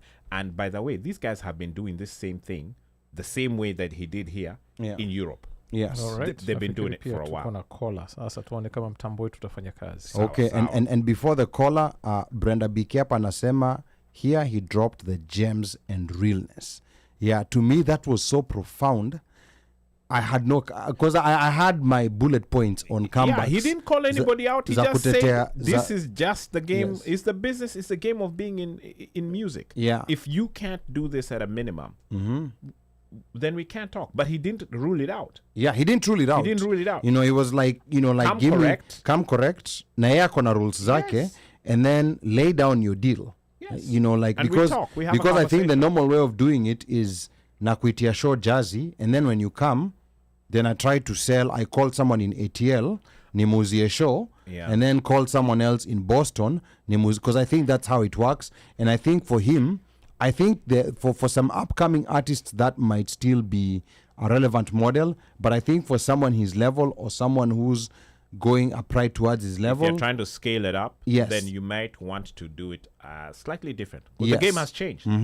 yeah, Everything is social media, streaming, blah, blah, blah, all of Yeah. that. So by the time somebody's coming out, people even know about you. yeah, and then let's go to the call, and then we're gonna come back to this conversation. Number to call is 2016. Oh, number to call? 202-683-4570. Press star 5 to speak. All right. 2016. Hello. Tell us your name and where you're calling from. please. Hello. Hi. Hi. Tell us your name and where you're calling Hi, from. guys. This is the government name's Rosalind A. Avis. Aha. Just named Black Pearl. Say Government name. Government And name. Rosalind the A. former OneMic name, I can't even remember, Viola. Viola. Yeah. Viola Davis. Aya. Roslyn, talk to us. Sema ikutoke. Sema ikutoke. You were there at the show with us. Mimi, I was there at the show. I arrived, I think, maybe 4 songs in. I don't have complaints about the show. The show was amazing. My biggest complaint was I don't think I had sikutosheka. Yani ile muda ilikuwa mfupi sana. Okay. Fupi. And then I had one of those waiters attack me on the balcony when I went to look for Omosh and demanded that I return downstairs immediately. And then when other people showed up is when he stopped bothering me. Wait. I even went back to him and like, what was your problem? What was your beef with me? Hiya, you went back. But outside of that, yes, the show was really good. And I like the authenticity about it because I don't know if I've mentioned this before in like one of the comments where Bien said that he normally he travels with his what is that band? The band. Yeah. Players. Many times these other musicians don't do that and they end up losing the beauty or the authenticity of their songs or whatever, their art basically. But Bien said you have to kill him to not travel with his drummer, one of those Congolese guys, his bassist, and all of those people. And I can say that because I think a few years ago I attended the Diamond show, and Diamond depended wholly on his DJ, kind of like the voiceover. DJ playback. The show was great. Yes. But you lose out on your true art and an advertising opportunity and maybe for those of us who are passionate about the people we love and the artists we love, just listening to him in his real sense, playing the guitar live and all of those things I like that he still brought his troop, and he continues to do that. To me, how much I spent and the parking in DC is shitty, by the way, guys. By the way, did you get a ticket? Did I get what? Did you get a ticket? I did not get a ticket. I ended up going out. One of the bouncers was kind enough to let me go back outside, and I paid for parking. What is this? And I didn't have to worry about it. But as soon as I came back, it felt like Bien didn't give me enough of the rest of the show. And before I knew it, it was time to go. And I still had like 24 minutes left on my parking. And parking in DC is not cheap. So if you're cheap like me, that's a big complaint. So you could have finished your 24 minutes. I loved it. She could have danced outside on Bluetooth. So you could have finished your 24 minutes before leaving. I tried, lakini si nilikuwa hapo na Ali was running around. Yani, you guys mulipotea. I even walked to my car myself. I'm still complaining. I was looking for you to walk you. Wow. Some of us had a crew. It was nice to see you guys. Yeah. It was nice to see everybody. It was nice to see Micah, Omosh, Ali. I haven't seen you guys in like forever. Yeah. And the show was amazing. And I took a break from my child, who was interviewing me right before I left the house. I showed them what did you do? What did you do? Explain to us. What did you do? That's a story for another day behind the scenes. Okay. But yeah. So thank you guys. Thank you, Micah, for making sure that Bien made it. And hopefully he comes back to DC, maybe for a longer time show or a live one by the Parkway or something. Okay. Okay. All right. Thank you. Thank you so much. So I think one thing I would say is they always come with a crew, but he say he's a musician, he's a live performer. Yeah, Correct. Diamond will come with more people than Bien, but we're all dancers. Yeah, dancers and DJ. entourage. Yeah, right. So yes, and bounce and everything. But Yeah. he said he's been playing this for 31 years since he was 6 years old. Wow. So his value is in live performance, and say he's a performer. He don't do playback and everything. That's not his thing. Yeah. And that's where he invests. I mean, to get somebody like Benjamin. Yeah, you did ask him a very pointed question, right? Yes. Yeah. Yes, and that's where he invests on stuff. So, I mean, enough respect for him. Yeah, I mean that was. I mean, it was so amazing. Like even just watching the set and how seamlessly and flawless they were performing, it was a work of art. Getting to our theater was a challenge. I know Micah earlier said 30 minutes. I was the one who was spending 30 minutes. I know DC inside out. Yeah. Ama ulikuwa nasema Omosh pia alispend 30 minutes. Na nilimwambia hakunisikia, nilimuona hata wewe pia nilikuona. No, I know you did. Hapo it would have been safer to just park your car at a Silver Spring station and then just catch the metro, because metro inakutoa tu hapo. Yes. But Show Howard. Yes, but lessons learned. Mi pali nilipark gari yangu. Sorry, that we were at that theater. How many? We don't know how many years ago. It was a long time They ago. even had parking next door. Remember, we they had parked next parking. door. Yeah, they had parking this time. All of it's and it was in the changed. middle of the week. Yeah, Everything has changed there. Hailipi. Yeah. Wanajenga wa make money. Yeah. Sasa anyway, Bandio nataka you go back to that clip kuna another call. Oh, there's another caller. There's Okay, another let's call. let's go to the caller first. Okay, 2805.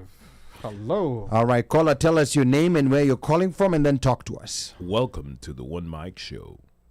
Hello. Okay. Hello? Yes, caller, tell us your name and where you're calling I think from. I know who this is. Yes, ni Habibu Hamza Hi, na piga Habib. simu kutoka London South. So, nilikuwa nina jambo moja.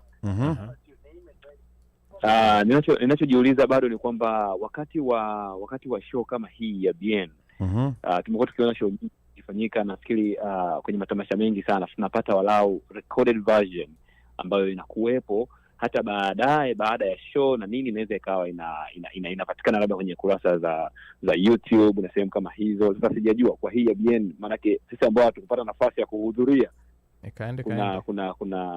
kuna kitu ambacho tutaweza kupata baadaye labda kuweza kuwatch au ndo kameenda hivi. Kameenda kaka Habibu, utangoja saa kusimuliwa. But I think. But Go ahead. this is one thing na maybe kama tutapata nafasi ya kuongea na BN. Na BN, yeah. We should do. Yes. The only way now, I still go and search for Bob Marley's concert of 1977. I'm pretty sure that was released maybe 5 years later, maybe 10 years later. Yeah. You know, this was a very good show, and I hope. But they did have professionally. Yes. There was a video. There was a videographer. There were a crew. There was a video about crew. like three. No, three, I'm not four talking guys. about you wale ambao kuja kuweka kwenye social media. No. Like the professional They were- video they crew were that was profession- they were doing the professional video whole crew. So yes. we don't know whether that's So going to be we- a compilation, Hiyo whether ni it's Micah, a ukipata to-do. nafasi, ask the A guy, to-do. lakini- Yeah, but I hear what you're Yeah, saying. kwa sababu like, maybe a live year at- later. Yeah, Yes. live at whatever, Live right? at Howard Theater. Yes. And, Yeah. and those, because they want people to pay for the shows, they don't get released until like a year later. Later or 2 on, years yeah. later, you know. But But, those yeah. are very, very important because 2 years from now, Yeah. people will love to watch that thing, you know. And to have them in audio visual, Yeah. you know, kills everything. Yeah. There were about 4 guys. Yeah, I think there were about 4 guys. so Habib, hapo tutakuulizia. We'll try to find out maybe But a the year only way not to wait for 2 years is to attend this show. is to attend the show. Kwa sasa itabaki amengoja tumsimulie. So Yaliyojiri kule. so he might need to head to Cincinnati nafikiri if he starts now. nafikiri bado kuna haja na kuna umuhimu wa kwenda live, kwa sababu mbona kwenye mpira watu wanaenda live na bado watu wanalipa viingilio na bado uwanja unajaa mpaka nje na bado watu wanatamani kuingia na wamelipa hela. So let me say on that, right? On that, Yeah. kama mechi inachezwa, ukiangalia zile mechi za EPL, ukiwa unaangalia tusema kwamba this is authorized to be broadcasted in the US. In the US, yeah. Areas around here, Yeah. hawataonyesha. Okay. Correct. No, Kwa true. ile, if they can manage to do that, anaweza kafanya show Howard Theater.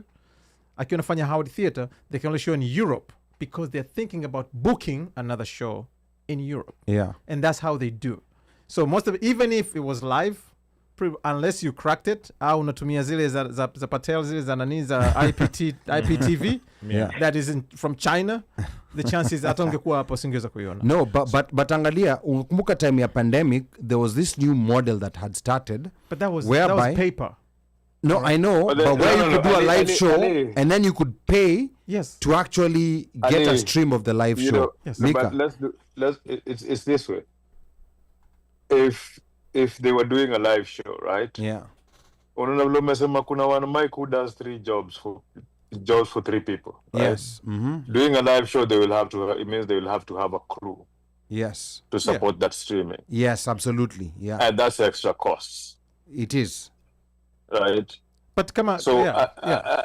wait, that's extra cost. That's extra cost. So you have to also realize that the budget is immovable. How much? And as I said, what he wanted to do was what? To get the numbers, to prove, to go to Live Nation, so that when he goes to Live Nation and give them this, he gets what? Like he gets paid, he gets prorated, so that he can put in more money in giving into a more performance, bigger theater, more of now live performance, like let's say now like streaming in live platforms, like can do the show is going on right now. Okay, people are there live, but you can, let's say, pay a Patreon or whichever streaming platform you Yes. can pay like to and do they can come to that later on. That's a business idea. That's a more income idea that you can come up with. Yeah. But for now, we cannot, like for a show like this, which was the first time they're doing it, and for the production that they were giving it. And he said himself, like, there's money that was put in, and he doesn't think he's gonna break even. So kuna pali natusema imani isipite uwezo.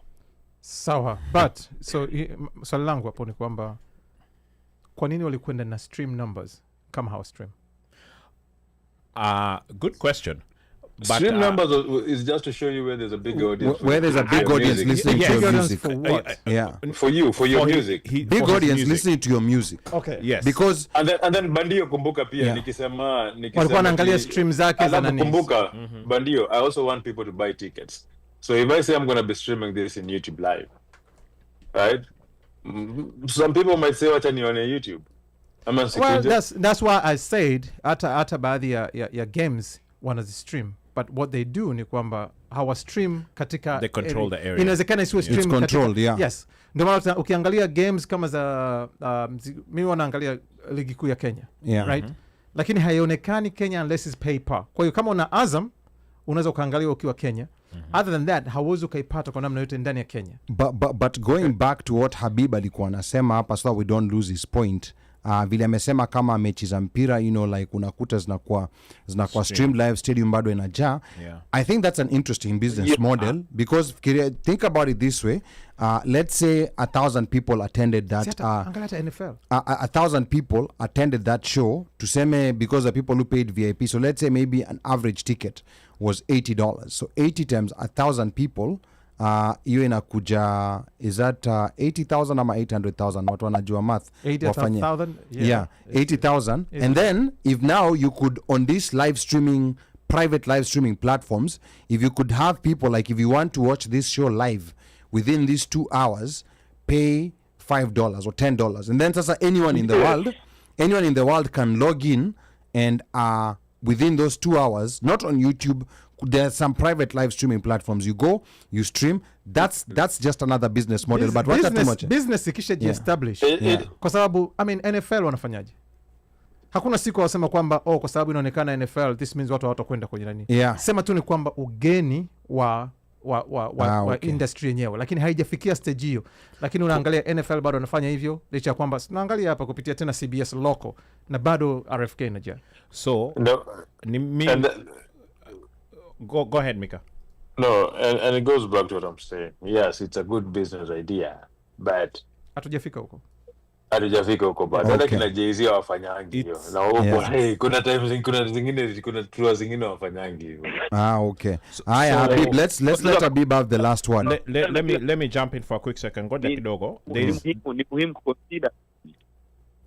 Habib, endelea. Yes. Nilikuwa nasema kwamba ni kweli hatujafika, lakini nafikiri sasa kwa mtazamo huu, nafikiri ni muhimu sasa watu kama BN ambao tunahitaji kuona show zao na kama ambavyo mmetoa hata mifano mingine, nafikiri ni muhimu sasa waanze kuconsider kitu cha namna hiyo. Okay. Interesting. Takapoongea naye pia kama tukipata nafasi. Hopefully akimaliza safari anaweza aka stop by kabla hajaondoka. That would be great tuweze kupata.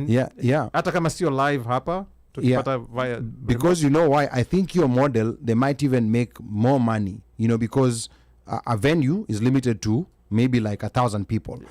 But then kama umefika level flani where many people will buy your stream, hata kama unauza $5. Okay, na wanaweza wakaangalia show zote. Yes, if you have 100,000 people buy it for $5, that is 500,000. Yep. Last Friday we were talking about LS7s and why they reduced the team. So I was doing some research. So the money that comes from broadcasting rights is higher than what they collect in the stadium. So the revenue from the stadium is 10 to 15%. Broadcasting rights is 25 to 30%. So I think what they're calculating is that ISO broadcasting rights will expand with these new formats that they're picking up. So I think that was that was just another comparison. But let's let Habib have the last word, and then tutaendelea. Habib. Thank you so much. I really appreciate for everything, guys. Okay. Thank you, Sango. Asante sana. So just to throw something at you guys, and maybe hopefully Habib will still endelea listening.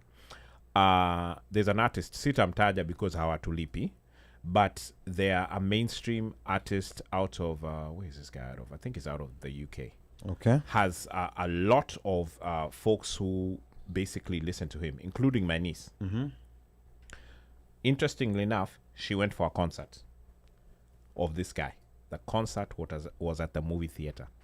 What? The guy was not at the movie theater. It was being streamed at to the movie theater. Where? Okay, that's a good one. Unanisikia? Yeah. Nikasema, huh? So the guy I think was maybe in the UK, performing in the UK, but sasa wamelipia tikiti ya kumuona, but wameenda kwa movie theater. I think kuna siku Apple will stream concert ya The Weeknd on Hulu. Yes. Like I say, ni kwamba hatujafikia tu hiyo. Hatujafikia tu hiyo level. Lakini hiyo ni business model ambayo if you can control it's like unakumbuka zamani like uweze ukapiga picha. Yes. You know, mimi wakati nimekwenda kwenye show la Kidube, the last show amefanya hapo Crossroad, kipindi kile bado ipo. My camera almost taken. Na yule jamaa alikuwa kati ya watu wanao control image and sound. Ndio maana bado la Kidube alikuwa mmoja, nafikiri alikuwa ndio msanii wa reggae anauza kwa bei kubwa zaidi. Alikuwa na control nzuri ya music yake. But back then ukinyanyua tu camera. They didn't allow cameras. Lakini sasa hivi unaweza kutumia flashlight za kamera kama taa za you know. Tumefika sehemu ambayo things are changing, but Correct. yes, ulikuwa unazungumzia kuhusu pandemic, walikuwa wanafanya kina Erika Badu, nafikiri ndio walikuwa kwanza ile bedroom something concert walivyoanza, and it's going. Kwa hiyo nafikiri tutafika huko. The thing ambayo I hope and pray they did ni kurekodi concert na kurekodi zote.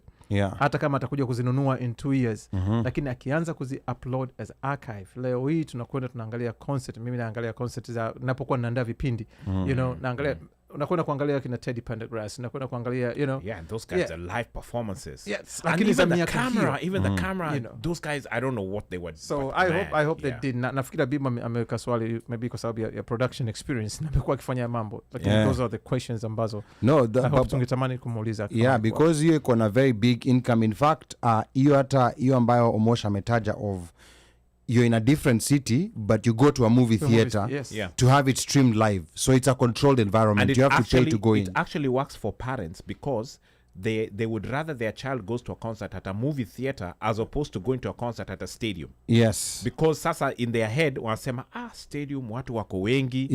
That means safety. I have to go. Who's gonna chaperone? Mtoto anaweza potea. You know, but a movie theater, at least you tumezoea, we know it's smaller, it's nini, you know what I'm saying? So they go to movie theaters all the time. They know their way around this movie theater. It's not an unfamiliar space. So that model seems to be something that works, especially if you have females. You know, remind them the number, sir. The number to call is 202-683-4570. Press *5 to speak. Of course, you're tuned in to the OneMic Show, and I'm Ali Badawy, your host and producer. We are recapping Bien's week. This has been a historic week. Bien came to the OneMic Show a day later. He went out and he was performing at the Howard Theater. It has been an epic week. Electric performances, very amazing things happening. The number is 202-683-4570. Press *5 to speak. Remember, there's 7 upcoming shows. DC was just getting us warmed up, getting started, and it was an amazing show. It was a very high bar to start. This Saturday is going to be in Boston on that Saturday the 17th, sold out. It's going to be in New York Sunday the 18th, sold out. It's going to be in Atlanta May the 21st on Wednesday. You can still get tickets for that to Atlanta, Kina Brown Sugar. And then Cincinnati on Friday, May the 23rd. You can still get tickets to that. Minneapolis, Saturday, May the 24th. You can still get tickets to that. And all you need to do is go to Bien's profile and click the bio and you'll get a link to the tickets. Then it's going to be in Dallas, Texas on Sunday, May the 25th. Sold out. Seattle, Monday, May the 26th. Sold out. So, unajua, there are people who are asking... there's someone who was telling me they should have known better. Dallas, they should have booked a bigger venue because Dallas kuna watu wengi sana. But I think a lot of people are missing the point, and that's why I'm glad we had that interview. But you also say kwamba watu wengi doesn't necessarily means kwamba ndio wana show up, kwa sababu amesema kuna baadhi ya sehemu unaweza kaenda. Ndio hivyo, na sasa unaona the other problem pia with what Bien is trying to do. Bien is trying to be in reputable places where the big organizers who are looking at data can go and find that data. But sasa, if you went to a multi-purpose hall or the basement of a church and you had 1,000 people, that's according to Micah. Micah the little basement of a church. You had 1,000 people. Guess what? That's like it didn't happen. Because there's no way Live Nation is going to find out, they were in a multi-purpose hall or they were in the basement of a church and they had 1,000 people, so let's consider them. So Live Nation, if you're looking to move on up, those places, those are not the places that you want to be. And then the other thing, these venues, you have to book them well in advance. That is the other thing that people don't get it. You gotta lock it in and pay them. You're booking it at 2 weeks before the tour. Not even a month before the tour. These are things that you have to lock in well in advance because ukienda kwa website ya Howard Theater, you'll find shows up to November. For a year. Yeah, even December. Almost going up for a year. Yeah, up to a year. You'll find shows already booked. So I think this is where Kenyans need to understand. Micah. No, that's Uno. Uno. Uno. I wanted to say your basement, your church, Micah is always saying you can even book it a day before. No, it's the day of. On the day of, as long as they can find nini. Ule jamuaga na kifunguo. Kaa naeza patikana, you will book it. Yes. But say you hapo hiyo ni cash on cash ama hiyo sasa hata hiyo pesa inatembea. No, they take any form of payment. They take any form of payment. See, it's the caretaker you have to find. Ule mse ako na kifunguo. Tumekula sherehe kwa hiyo basement. Hapa people are clearly talking through experience. People hapa clearly talking through experience. Wana seal kwenye basement ya church. Sawa. Na hiyo basement. No, Rosafi mimi nishaenda. There was a time hata Prezo alipelekwa kuperform kwa hiyo basement.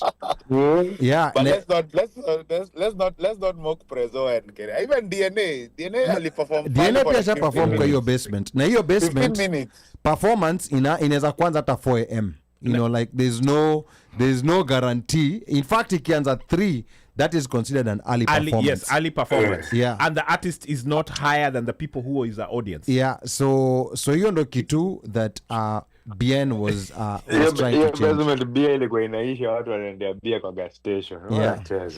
Yeah. Alafu hapa na garage tulikuwa tuna perform kwa garage pia, lakini hiyo garage juu pia. Yes. Hapa Esther Mulusa anasema anamwambia Bien he can sell DVDs like Said does.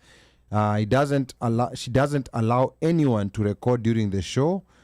Cell phones are banned till the show is over. That's a tough one, banning cell phones. And then Esther I'm not sure anybody, it depends. It depends. I think it's just not worth it for a lot of people because it takes a lot, huh? Yeah, and then Esther nasema most venues nationwide are still backed up since COVID. Yeah, so that's another interesting part. Now, professional recording will always be professional recording. It doesn't matter mtu anasimia na gani, you know, correct. Sound and everything. So hata ukiwacha watu wakarekodi, if anything hiyo nakusaidia wewe kupata viewers and followers kama watakutag. Lakini ukirekodi ukaiachia after a month, sauti inatoka kwenye mixer.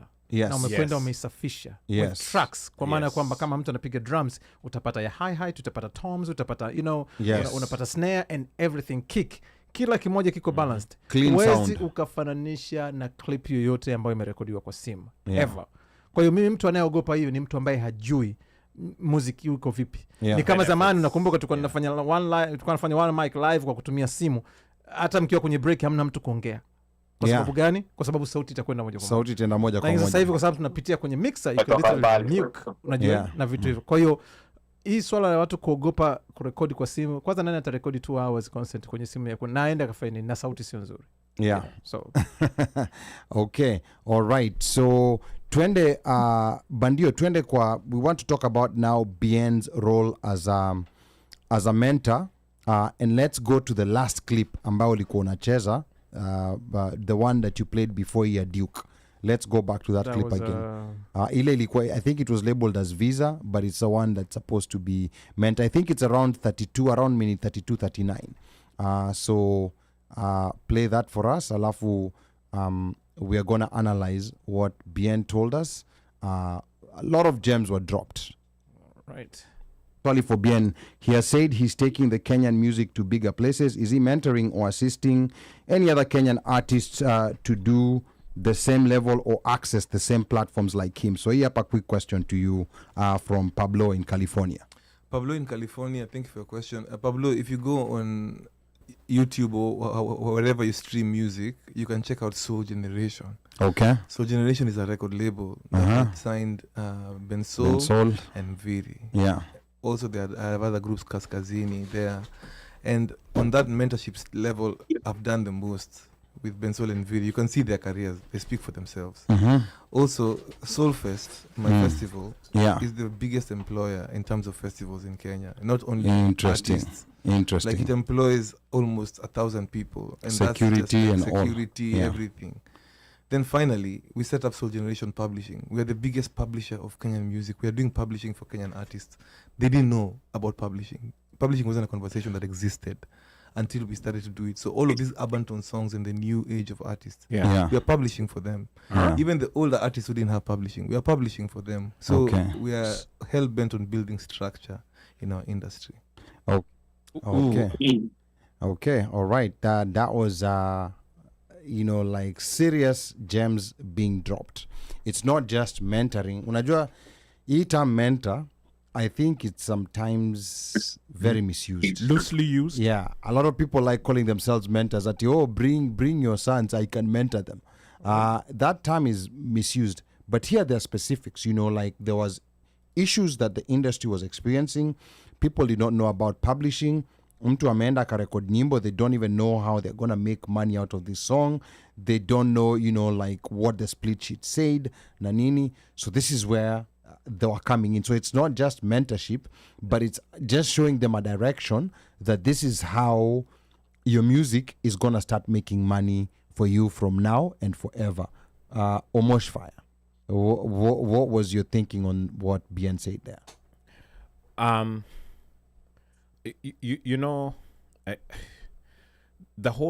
The business, we keep going back to the business. Yes. And how the various different things that they have. They have a ticketing platform which is akin to Ticketmaster. They're doing the publishing. They have the Soul Generation stuff, right? Or should I say, Soulfest, Soul Generation. They have artists who they have that are going, and these are just the things that he mentioned. I'm sure there's a whole ton of things they didn't tell us. There's the guitar thing, right, which I think is Fancy Fingers, but I think on the back end, they are also entrenched in that. They have production stuff that they do, as Sauti Soul, and he's basically, Sauti Soul is a conglomerate. So having all of these things in play, and you as an artist are now showing other artists that, yes, you start with the singing, but once the singing brings you and your brand up, you then diversify.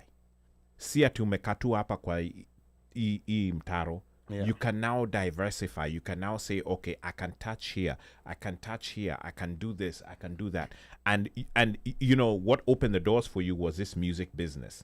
And you then now bring in, so think of it this way, the new Sauti Soul, that generation of the new Sauti Soul, having seen these guys do this, they'll do this thing at probably 5 or 10 times better and faster. And they will start early. And they'll be earning. So easy mambo za kungangana na kupigana na MCSK, watawacheka.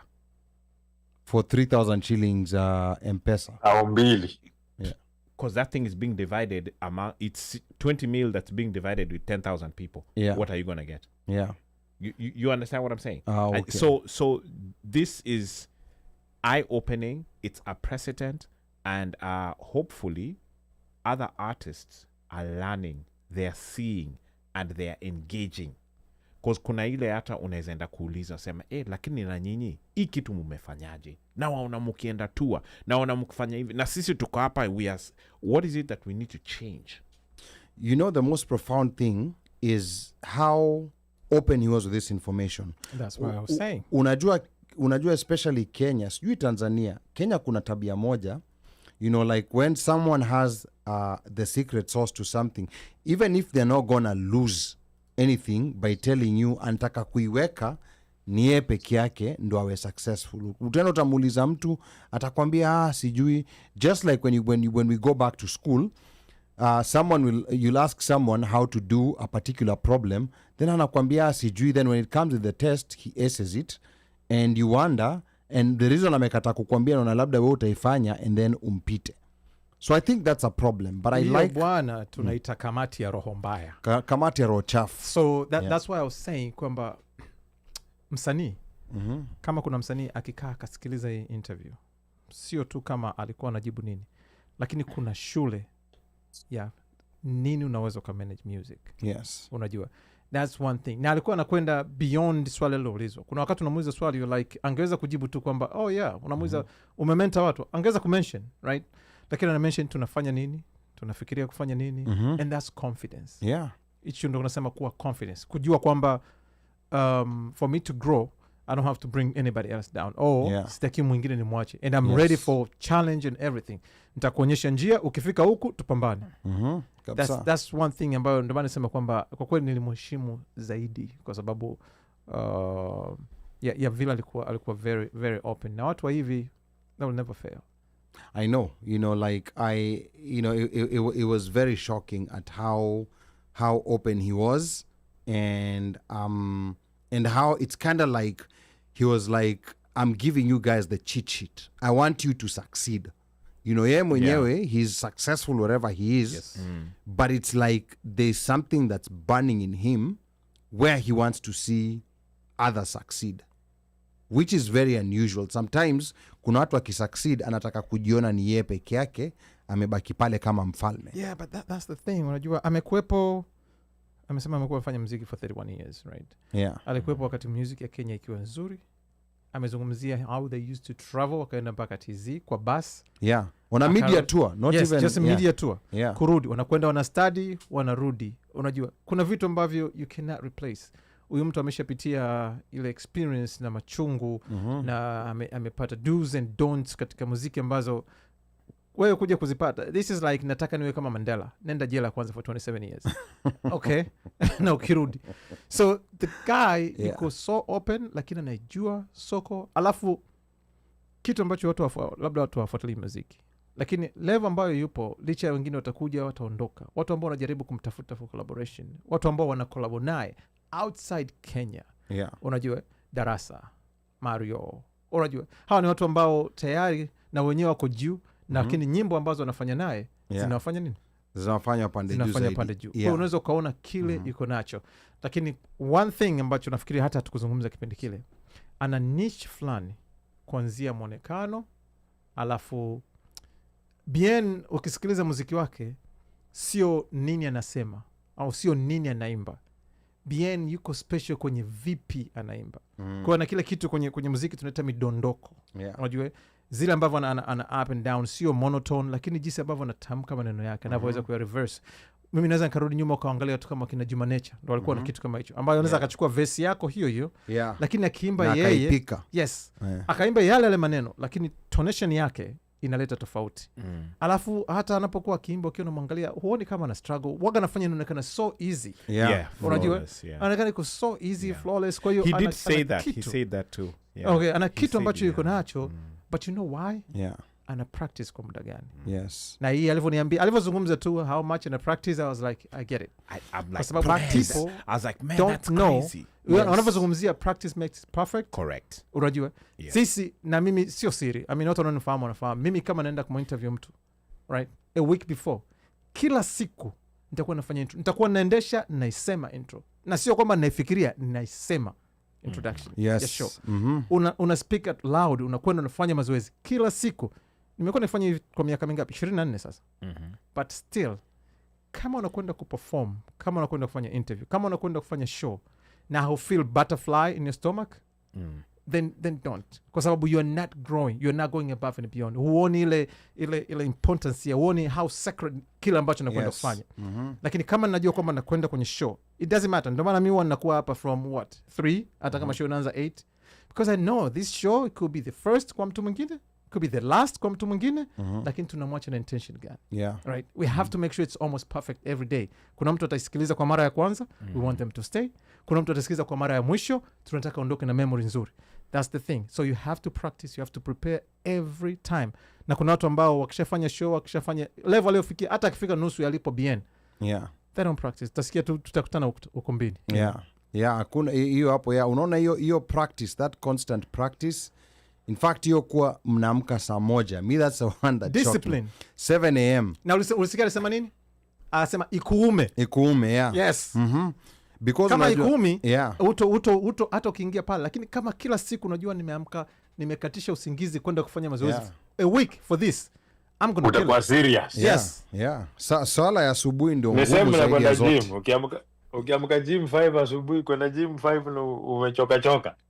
Unainua hiyo chuma na hasira yako yote. Unajua nimejinyima usingizi ya nini? Kuja kuhafasi kitu.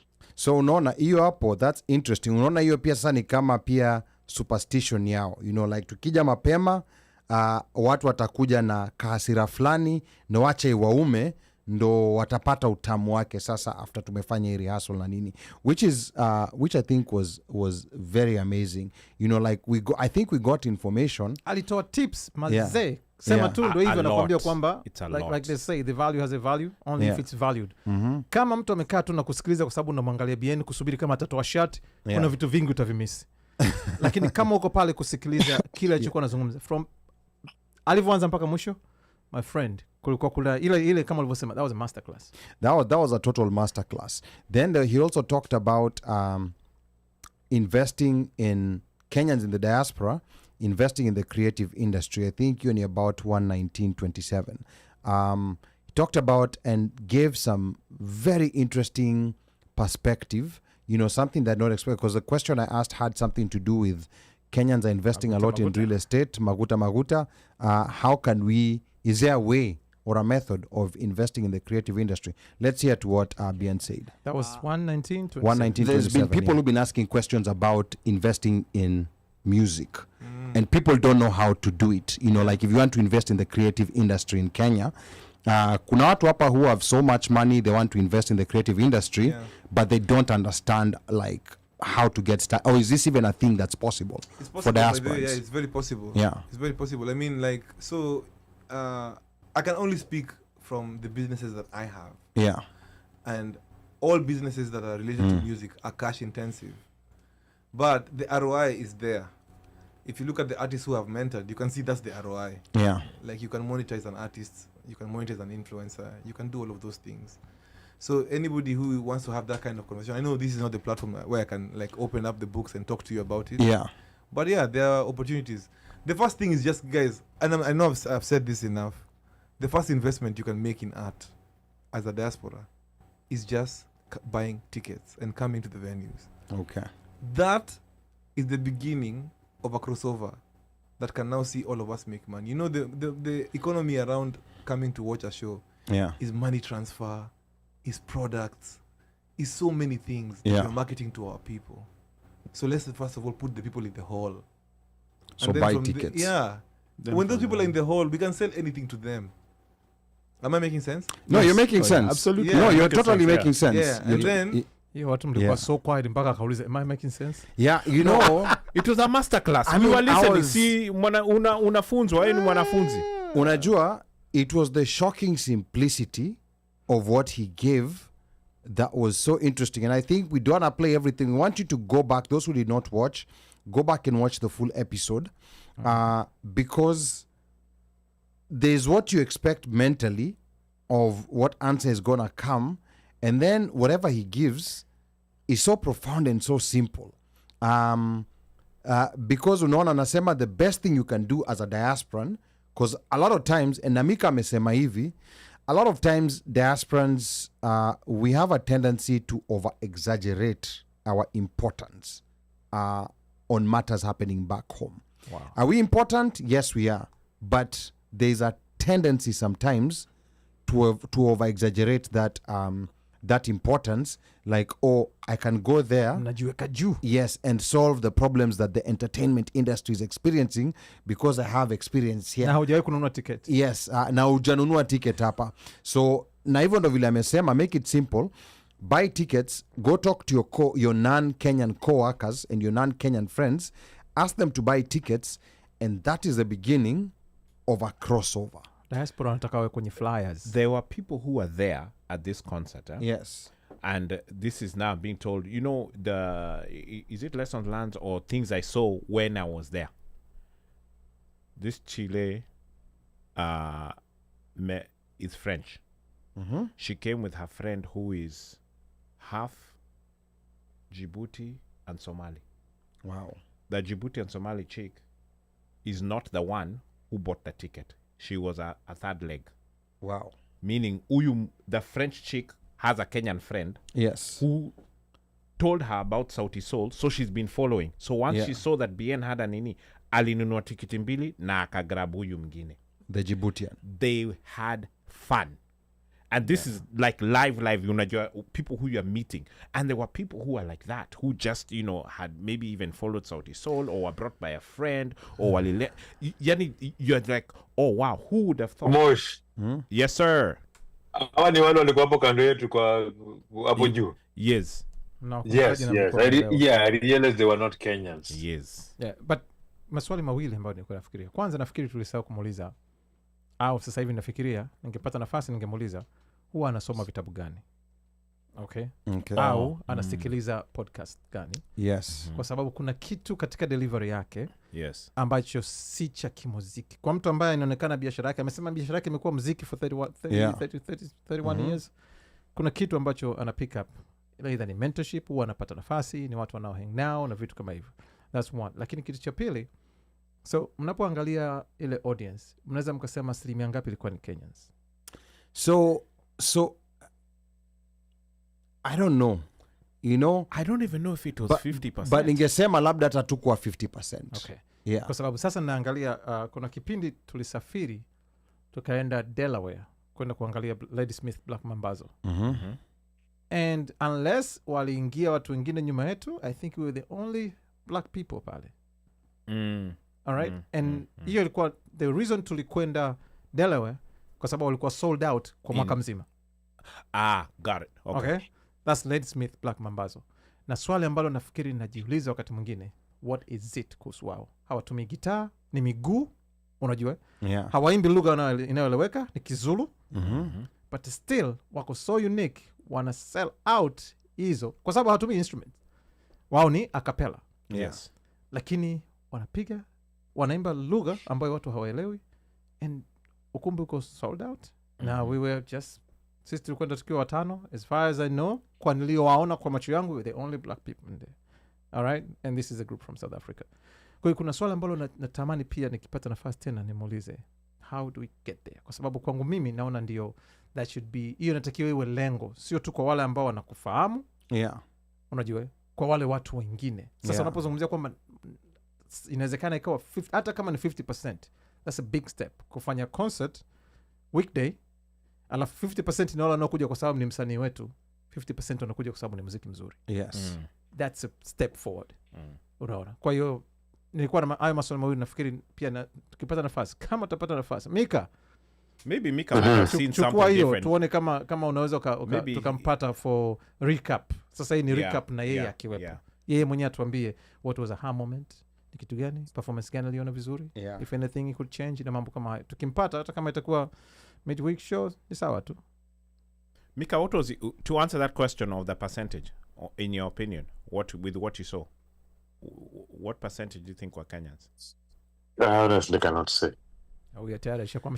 But pia kulikuwa na Wakenya wengi, si eti walikuwa less. No, kulikuwa na Wakenya wengi, but then I came to realize when I started talking to people outside, because nilikutana na Ugandans, nikakutana na Rwandese, yeah, there were other people. There are a lot of other people too. Na msisema walikuwa wengi kwa sababu watu walikuwa na sing along. Nimeshakutana na mtu hapa hata kazini kwetu pale.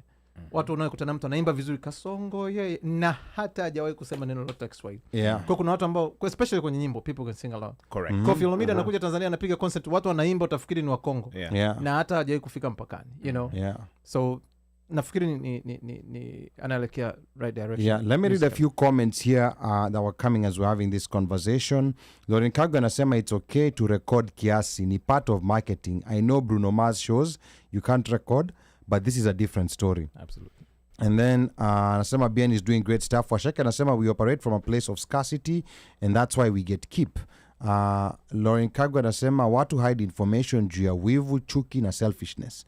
Inaitwa kamati ya roho mbaya. Kamati ya roho chafu, yeah. And then Washeke anasema also we have the disease of social strata, elitism and classism.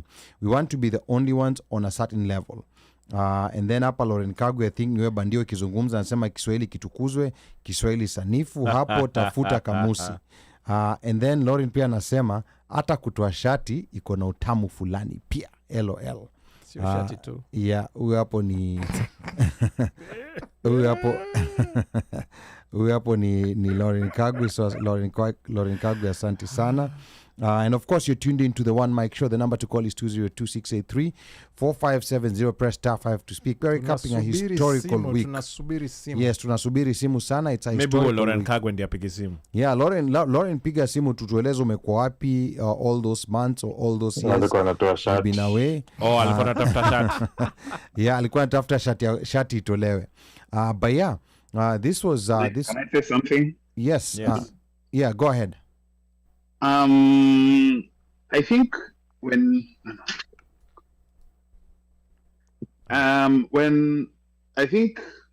when Ali asked that question about investing, I think Ali was expecting a big answer, like something fundamentally PhD level. Yes. Career, like a thesis. And his was very simple: buy tickets. Buy tickets. Like, It was so simple. It was shockingly simple. Basically support. Yeah. It was. In other words, basically support. It was shockingly simple. My expectation. You buy tickets. Yeah. Promoter spends more money. Promoter spends more money, you get quality shows. Artist makes more money. Artist makes more money. Artist reinvest into music. Music inainuka. Simple as that. No, so not only buying tickets, then also there's also now one step forward. Probably the next one would be like, buying. Kununua mziki sasa. Yeah, streaming. Kununua mziki, but streaming, however you want to look at it. Me, I have YouTube music. That is why I play music. Regular YouTube, nataka kutafuta like na Google a video that I wanna watch. But on music, I play on YouTube music just for the sake of artist alipwe. Spotify and Apple Music. Is it too much? Yes. But I know ukicheza ngoma za Kenya, artists are make do. Ndio hivyo sasa. Basically that is how I feel that I support. Na nikiongea na watu ile ukiongea na mabeste zangu wenye si wa Kenya nini, mu watumie link hata alinyi wenyewe mu watumie link ya Spotify, situmangi link ya YouTube. Yeah. Ile abure natumanga link ya Spotify, like nasikiaje naambia lipa, sikia ingie ulipo sikia. So the thing is, you do that. When you share links, to Spotify, Apple Music, YouTube Music, it's direct money to them. And then Micah, the other thing that Bien said was a stream here is 10 times more, my friend, than a stream back home. Yeah. Yes. Mimi channel yangu ya zamani ya YouTube. Nilikuwa nina ile ilipotea. Yeah, ile kuna mtu alilala nayo. Ile alianguka nayo. Kuna mtu alianguka nayo. Mtu alianguka nayo. Yeah. Na nafikiri kipindi nilikuwa nina hundreds of thousands katika view, lakini asilimia kubwa ilikuwa East Africa. Na hii nyingine was in 100, lakini bado ilikuwa make more money kuliko ile. Than your hundreds of thousands. Yes. Kwa hiyo rate hiyo nafikiri kunapata algorithm. Yani kuna neno wanatumia SB paper whatever. Lakini mtu akiwa anaangalia kwenye nchi zilizoendelea ambazo chance is mtu akiadvertise, wewe ukiangalia huku Marekani wakapitisha tangazo la Pampers, wakipitisha Pampers kwa watu 100, chance ni kwamba kuna atakayenunua. Yeah. Akipitisha tangazo la Pampers Tanzania, watu bado wataendelea kuwafunga kanga. Yeah. Okay. Kwa chance ya kuuza, it's just like insurance, kwamba ukiwa unakaa sehemu ambayo iko risky, insurance itakuwa high hata kama ni same price. Targeted marketing. Kwa hiyo huku wakiangalia watu 10, yakatokea matangazo 100, chance ni kwamba maybe 50 yatanunuliwa. Tanzania inaweza kuangalia watu 1000, yakatokea matangazo 500 na wakanunua watu 5, 10, 15. Kwa hiyo unaona kabisa kwamba that's why huku iko high. Kwa hiyo yes, ads are expensive here than in but you see the other profound thing he mentioned on this same thing, man, this was a total masterclass. He said, by the way, kama wewe ni mtu hauko, yani your heart and soul is not in this, you don't have to come to like Kenya and put your money because you're looking. Kama ni mtu unatafuta quick money, this is not the place. So to me also, he was being realistic. Unaona kama vile sisi, the way we spend so much money in making this happen, kuna mtu ambaye atakuja aone ala mimi naweza kuingia kitu haraka upesi. Wamesha kuja? Yeah. Wengi sana tunaona wamekuja. Wameanza wangapi hapa, tumewasaidia kuweka hata studio hapa. Watu wangapi nimewaletea mpaka forms za nimewajengea studio humu kwenye hili jengo. Yes, wengi sana. Yeah, they don't last. Yeah. Unaona, it takes a certain type of craziness, which I'm glad that he was telling us about. Again, the number to call, 202-683-4570. Press star 5 to speak. Let's go to the caller, Mubelo. 1369, hello. Tell us your name and where you're calling from. Hello. Hi. Hey, ngoja nipoke mimi. Oh, hello. Sorry. Huyu ni Lauren Kagwe mwenyewe. Okay, Lauren Kagwe, where are you calling us from tonight? The one and only. calling from the Hate Town, Houston, Texas, in the house. Okay. All right. Talk to us, Lauren. Oh no, I was gonna say you guys are having a wonderful discussion. I'm a huge fan, even though I've been working a lot on Fridays, so sijakuwa nikikuja. Hiyo ndo disclaimer yangu hapo, but I love the show. I was gonna say Bien anafanya kitu mzuri sana ambayo a lot of Kenyan artists should follow through because hizo shows kwa basement, unajua hapa Texas hatuna basement, but tumekuanga kwa tusehemu. Kuna places tumepelekwa kwa concert. Tusehemu. AC hakuna, sijui choo ziko chafu, guys. Tumejionea. So it's nice to see them going to nice places. I know when Sauti Sol walikuja, they went to very nice halls. Like when I went to New York, less than 24 hours, I went there. I mean, they had it in a very nice place in New York.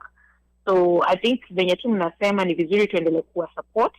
I personally am a music lover. I would have gone to the concert in Dallas, ni venye nitakuwa out of the country, but I highly encourage others to do so. Na Bien inaonekana anafanya kazi mzuri sana in conjunction with his wife. Nani anitangwa aje? I forget her name. Chico. Chikikuruka. Yeah, who is also a great dancer as well. So I think wakiendelea na hiyo nini itakuwa style ya Burna Boy even above, because Burna Boy akikujanga Houston anaenda pale to the center. It doesn't go to at the small places. Yes. And of course, that's just Africa. We don't want to deal with that. But, Houston is a hub of Nigerians, so we get all the Nigerian artists over here. But, yeah, that was my take on that. So, Bien endelea na kazi mzuri. Tuko nyuma yake kabisa. And hiyo story ya kuinvest in music, I want to know more about it myself. It seems like a good thing to do. So, maybe ni swali mtamuliza kirudi tena. Buy tickets. Oh, I think she meant the other side. After she has bought and she has streamed the other side. The next level. Kumbuka alisema hiyo si kitu ya kudiscuss ni yani nikaa kuna ka masterclass ana curate. Okay. Okay. Okay. Okay, hakuna shida. No, tickets tunanunuaga. Baby mimi I always buy tickets. Hata nimeenda kwa concert when it doesn't have people, I market, I tell my friends, we always buy. Brenda, is our big person here in Houston. So Brenda anajua tunakuanga kwa concert karibu zote. So yeah, tuna shida. Tickets tutanunua, tunataka kujua sasa hiyo story ya home. But kama kuna masterclass, maybe I guess we'll wait for that and hear more about it. Write it down. Okay, all right. Unauliza how can you invest in music? Yeah. Tafuta promoter mwenye unajua ni straightforward to invest in a show. Vile Bien alisema, if people come up, we can do a Soul Fest over here. Yeah, Diaspora, Soul Fest, Diaspora. Yeah, that's an investment that can be done. So, but okay, that's a good idea. Yeah, I know we have, like I say, me hapa Houston najuanga Brenda who is connected with this and other people. Personally, I'm not into promotion or anything, but I'm a huge supporter. That one for sure, for fact. Hiyo kukiona kitu, I'm there. Yeah, na venye kuna nani alisema hapo, he said about going to Beyonce concert and kwenda hizi concerts zingine during the week. I can safely say that is so true. Like, kama Beyonce, I think for me, when I went to see Beyonce, I went to see her in Vegas. I'm crazy about concerts, by the way. Wow. I go everywhere for this artist. So I went to Vegas to see Beyonce, and I paid more than $500. I think almost $600. And I still paid the air ticket, and I still got there. So it's possible to go see these people, and when it becomes bigger, see him even more frequently during the week. So yeah. Okay. Actually, Lauren Kagwe, I want you to listen to something that that Bien said about the Soulfest Diaspora edition, because he talked about this. So let's play that while you're still on the phone. Bandio nenda hapo ni 1:13:46. Could the Diaspora host a Soulfest? Yeah, so just stay tuned. Wacha tusikize hii hapa and then let us know what you think. 1:13:46. 46. Yeah. Kwenda hapo ambapo alizungumzia kuhusiana na Right, let's see. 113.46. I'll have to sikiliza kuhusiana na. All right. Okay. It would be amazing. It would be amazing by the. I know you guys would love Soulfest Diaspora edition. Hiyo ni growth. Yeah. But kuna hesabu zingine zinafaa kuchezwa hapo. You know, okay, let me just give you. Those are hotels. Yeah. First of all, multiple rooms. Those are hotels. Yeah. Those are flights. Those are visa applications. At 18K per. Not 18K per. 18K Mabasi is za an O1 kumove visa. equipment. P1 itakuwa. How much is a P1 visa? 2,000. Like $2,000. So hiyo O1 na visa P1, si- yeah. Hizo visa tofauti hizo hapo. Hiyo ni ya performance. P1 Yeah. ni performance. Okay. O1 ni sasa ni a special. Yeah, mimi naweza kuja kuishi America sasa. Na nifanye tu kazi hapa. Okay. Ni kama green card ya wasanii. Damn. Okay. Okay. Na hizo Trump hajafikia hizo bado. Kwanza Hizo hizo hiyo. Yeah. So umesikia hapo Lauren about having Diaspora Soulfest edition, and I know you listened to the interview, and I think hapa sasa is where as people in the diaspora, people have to make a decision, because I think the one big thing that we can do, tumepata blueprint from due concept. Clearly, this is not something that you can do part-time. So I think if there's someone who's willing to sacrifice to do this full-time, and then maybe on the side, apate investors. So tuseme kama Brenda one day I decide, you know, like I'm going into this full-time, and Brenda is one trusted personality in the industry. Not only she trusted, hakuna mtu akona beef na yeye. Wajua everybody else, even people who are not in the industry, even me, I came to learn when I was added to that promoter group. I am not a promoter myself, but I came to learn kuna watu wengine huko ndani wakona beef na watu hata siwajui. You know, like people maybe have met once. You know, and it happens. But unaona, the unique position someone like Brenda holds in the community is that she's trusted, and also hakuna watu, you know, like she's a likable personality. Yes, kama Ali Badawy, you either like him or you hate him. There's no in between. So I think so I think if there's someone like Brenda who, let's say, for example, and I'm just speaking hypothetically, afungue kampuni na amwe, you know, like I'm going all in on this. It's very expensive to do a tour kama hii ya Sauti Sol. So then we get other artists, not necessarily Sauti Sol. There are so many other live acts that are coming up in Kenya. Kuna kina Charisma, kuna kina Ben Sol. So now you do a Ben Sol version, you know, as a, you know, a BN version for Ben Sol of this tour. You know, like even if it's smaller venues, because kuna venues are watu 200, especially if you're getting started, you take a risk on them and see how that's gonna work. I don't know what's your thought on that, Lauren, because wewe ni mtu wa concert. What do you think of that? Would you invest in that idea? No, I think that's a brilliant idea, because actually, if you're aware of the Afrofest, Afrofest is very similar to what you're saying, where they bring those West African, I'm just quoting that as just a point of reference. They bring them in. I remember when we went to Miami, they had all these artists, including, I think Diamond was part of the East African, and then kulikuwa South Africans, they mixed with the South African with the Amapiano. So I think that was in 2023, and they go to different countries, So it is possible, it can be done. It's just finding the right people, venye unasema, finding the right people and somebody who's committed to it. Hapo commitment na the right person, hiyo ndo sasa hapo ndo changamoto we have to find nani anawezana na kazi kama hiyo and who can do that. If they can find that, we have great promoters like you say, like Brenda and many others. I see them in Seattle, I see them in hata huko kwenu na DMV areas, Dallas.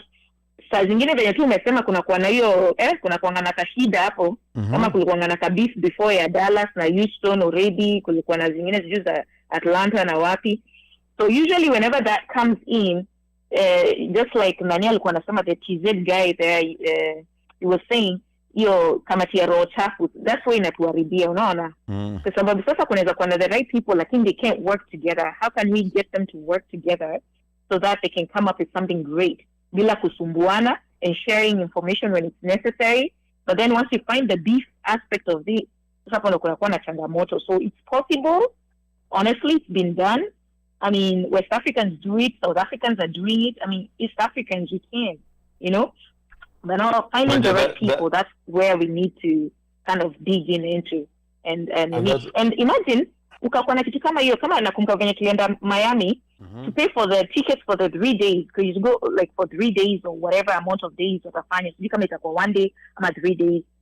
Yeah, we paid for the tickets from Houston, we still went there, we paid for the hotel, and we still paid for the concert, you know, and we still paid for the after party. So people are capable of doing that if the right people plan and put it together. Sasa watu wetu lazima wa work together. Na hiyo kamati ya roho chafu itoke kabisa. That's my take on that. Asante sana Lauren Kagwe. Kamati ya roho chafu itoke kabisa. Very, very amazing points being dropped there. Okay, so yeah. I mean, this is, I think the conversation, what Bien did is that he's now elevated the conversation. There's a new level sasa on this conversation. Micah. Sai ni time ya kina Jesse sasa kushine. Waanze kufikiria ni innovative ideas on how to do these things. Yes. No, absolutely. Ni time yao. Ni time yao. Right. Yeah. Yeah. Ni time yao. Hao ndo nafaa kukaa down sasa, waanze kufikiria, waanze kuplan, waanze kuchora, waanze kuona how can we start learning from this. Take knowledge from the people who have been in the game for a while. Alafu pia wao wakam na their new fresh ideas, and because hao wako na clean slate, hawana shida na hawana masijui mabeef ama manini, they can just start, and if they're serious about it, take it as a serious business, it goes with them. Yeah, kabisa. Yeah, so yes, Uno. You know, I was also going to say, and I think you, I just wanted to, I would be remiss if I don't say this. Like when you're talking about, when you mentioned this, how on a media tour. Yes. Like when I get to basi wanaenda. Yes. When preparing for this interview, you know, I was trying to watch a lot of Bien's interviews, and I noticed that he's always in Nigeria, always being interviewed. And you know, something remarkable that he said was that nobody has, you know, we always complain about Nigerians coming to Kenya, but nobody has ever stopped Kenyans going to Nigeria. No, true. You know, no, nobody has ever stopped. So it is the work that you put in getting you out there. You know, in as much as yes, we are our ambassadors. We ourselves are ambassadors. You know, tunavanga hizo ma bracelets wherever we go. You know, we're trying to play Kenyan music. You know, DJs have that role. So I think that is part of the investing, putting ourselves out there, just being proud that okay, we've got this, you know. And I really let me say, Omosh anakujanga hapo anacheza muziki zingine, tunamwangalia hivi tunamuuliza, anasema na mnasemanga ati hakuna muziki Kenya, vile to a point where, you know, tunamuuliza wewe tengeneza mix bwana, tutengeneze ka mix, we care. It will take him about 6 months to give us a mix. Love. Or maybe 7 or 8. Wow. You know, but then, you know, nacheza mix when I'm traveling to and from, that's the music that I play, you know. And I'm like, what is, you know, people are like, oh, what is that? Yeah, it's Kenyan music, Kenyan mix, you know. So I think that it's a myriad of it's a lot of small things that we can do, should do, to put ourselves out there. And eventually, you know, you buy the tickets, you stream, you know, you showcase, you know, you play Kenyan music.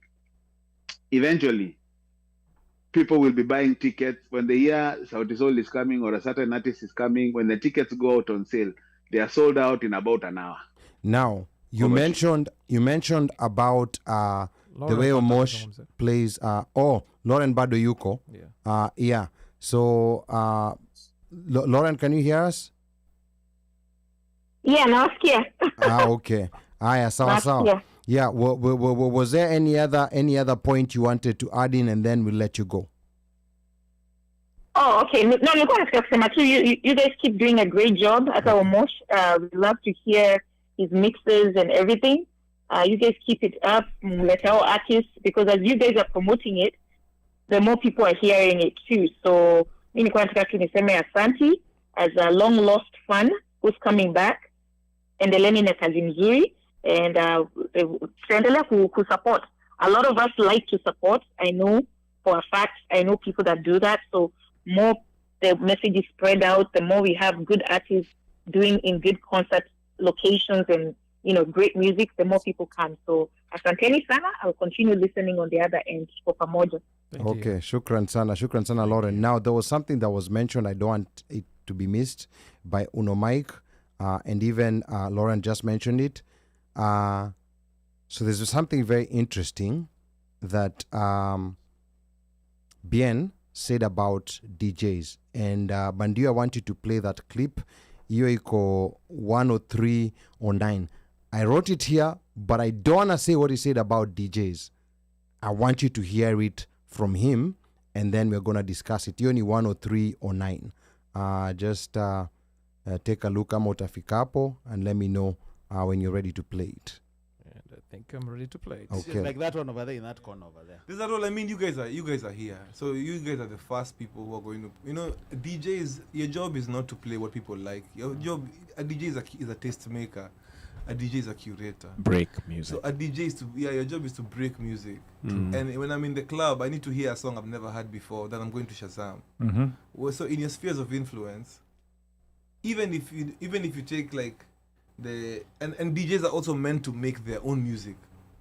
So right now, a DJ can take a track ya ngoma, like easy vibe, ama you even make a remix that is just yours. Yeah, you can make your own remix of a song, and those are the things that, you know, propel the music and take it to the next level. So DJs have a role, but you know who has a bigger role is you and everyday people in America, diaspora. Okay. All right. Yeah. So DJs, you had it. Omosh, I want you to react to that, because me, I have my own feelings as a non-DJ, as a consumer of music. Yes. But let me get your reaction and maybe what other DJs, because one thing I've heard from a lot of DJs, you have to play what people want. Huwezi tu kucheza mziki yoyote. You have to play what people want. So Yeah. There we go. So Bien is right. The whole thing about DJs, aka a disc jockey, and you know the disc was basically the record. Is that a right? jockey or joker? No, jockey, not joker. Joker are the other guys. So what you had to do was to break music. By breaking music, it means you actually bring in new music that people haven't heard. Yeah, right. And if depending upon how you present it, they continued vibing with it along with whatever they knew. Rodia, depending on how you present it. Yes, you unaangushi tu hivi. No. You don't like literally take the disc and break it. Okay. You know, there's a way that you're supposed to curate. Okay, you put this thing in together, and it's part of whether it's your show, whether it's your entertaining, whether you even have dancers who are dancing with you, like Sunny, you know, Sistuki. You know what I'm saying? So how you present this thing is how your audience picks it, and then you also, as a person who's driving, you have to be able to read your audience and know, okay, these jamas, if I have a new rock song, I can break it with these guys. Yes. Okay. If I have a Mogithi, like a loose Mwaki, I can break it with these guys. If I have something else, like, you know, a Bien song, you know, Safari, I can break it with these guys, but I can't break it with these other guys. So you have to think, you have to give it deep thought. There's not necessarily deep thought. You read the crowd. Read the crowd. The crowd is right there in front of you. Yeah. Right? You have to be able. But sometimes, Pia, you go against the grain in terms of breaking and putting it. And it's not going to be that you're basically breaking all night long. Right? There's a way that you present it such that the break is not a noticeable break where I'm like, I'm dancing to a song I don't know and I don't mind dancing to it. Yes. As opposed to that one of all night long, there are songs I don't know, which means I'll sit. So one thing I learned from Charles Hillary Marehemu. Yeah, late, yes. Alisema, alikuwa anatuambia, akasema kuna tofauti kati ya DJ na disc changer. Just because you can match BPM, ukazipandisha, you're still not a DJ. Okay. Another example is when what is his name, DJ Diomi, when he came, you know, akazindua machine. Actually, he left me with the folder ambayo alipiga the same day. Akapiga mix ambayo nilirekodi. Nilipokwenda kuipiga nyimbo zile zile, it wasn't the same. It's a different thing. Okay. Kwa sababu gani? It's like like Omosh said, how you curate, how you do that tells a story. Where you're going to cut, how you're going to cut the music, utapandisha na muziki gani, unajua. So and that was, I mean, ever since Charles Hillary told me about that, nilikuwa kuna kipindi kinaitwa tumbuizo na muziki or something, muziki na, that's why my show, like the reggae show, it's never about playing music. It's dondo na reggae. I'll tell you why I want you to listen. Okay. And there's a part story, of that. So I reintroduced the song. Leo hii nikikuchezea wimbo wa Bob Marley, umeshausikia kwenye salon, probably kwenye MP3, ulikuwa unaendesha kwenye gari, kwenye another radio. But it's until when I tell you the story, the history or the story about it, kwamba it's 100% speech ya Haile Selassie in 1963, October 10th, katika Umoja Mataifa, and you can go there na kusikiliza. So you're storifying it in a different way. Sense. Na kuzungumza kwamba hii ilizungumzwa 1963, but today inatokea Darfur, until the philosophy that holds one, you know, race superior than another, until there's a first class and second class citizen in any nation, there will be war. Ukifanya hivyo, DJ is like a funnel, kwamba anaweza kaleta muziki from the global to a personal view, and that's how it's supposed to do. Sasa kuwa tuna uwezo kujua kwamba this is 92 and this is 92, beat zimekwenda vizuri, ukafanya, it doesn't make you DJ. Na ndio maana alikuwa anazungumzia, so ukiweka vizuri, unaweza ukachanganya muziki ya old school na new school, na mtu akapata vibe, akakumbuka na kujifunza, as long as unajua wapi pa kumatch na kumash. You know, this is quite interesting because unaona kama craft ya DJ, I see a lot of parallels to the craft of a DJ, to hata pia craft ya watu ambao wako kwa media sasa kama sisi. You know, like when for example you're planning what to say, you see, like Bandio for example, wewe unaweza kuwa na show yako na umeandika program yako na ukanipatia script yote, na nikirudi nisome hiyo script vile ambavyo ulikuwa umeandika, haitatoka kama vile wewe mwenyewe ambavyo ungetaka kuitoa. Kwani siku ile sauti ilipoondoka, si nisoma script yako, but it didn't sound the same. Ndio hivyo sasa. Ndio hivyo sasa. You know, unaona hata kama hiyo mimi ni mjukuu wa Masai, sichagui, sikagui, sibagui. You know, like it's a flavor, and it's the same thing now with DJs, but nowadays there's a new crop of DJs who will constantly tell you that, oh, you know, ni lazima ucheza zile ngoma watu wanataka. Amekwambia huyo ni DJ, hajitambui. Kwa sababu mass communication ipo kwenye 80 watts and 20 watt 80 how. Whether unapiga muziki au unazungumza, ujumbe ni ule. Unajua DJ kuna DJ aina mbili. Kuna DJ mtenda club na mtapiga story. Na si amtaboeka, mnasikia ngoma labda mtapiga story, na mko club na mnapiga story. Na kuna DJ mtakumbuka hiyo siku ilikuwaje. Mlikuwa mnakatika the whole time. Right? Like everything was a blur. Like people were happy. Watu walikunywa, watu walicheka, watu walidance, watu walifanya nini. Kuna DJ, so kuna hizo two types of DJs. Wote hujaza club, right? Kuna wale DJs watu penda wakienda ngoma msio unajua relax na meet kina li tutakata piga story tutacheka tuta nini na but kuna wale DJ tunajua ngati kienda huyu ni kukatika hata viatu hata tu vile unavaa au vice unavaa kukatika, like unajua penda kunibaba, na kuna difference. So kuna wale DJ vile Omosha amesema is a storytelling. You take people through a journey of the night. Na set yako. Yani DJ ni totally different discipline. So usiniambie ku DJ unless hakuna mtu. Vitu vile huto nini nafanya. Huto nikuta na DJ kama kuna DJ. So huto nikuta MC. Ali utapata huyo mwenye unapiga story. Ndo DJ umake set yake na mahit.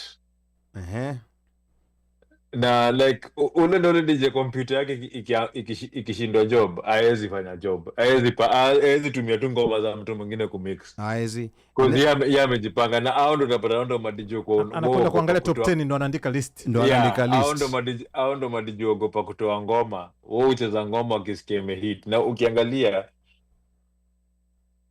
studio Nigerian music haikukuja Kenya, haikukuja kwa market ya Kenya through at chance. Wa Kenya wali Google walipata, walikuwa programmed into that music. Yeah. Na unajua, it was the easiest music for the lazy DJ to make. Nigeria overdose mix zilikuwa mingi. Shinski alikuwa kitu hivi wanamkopi ka 15.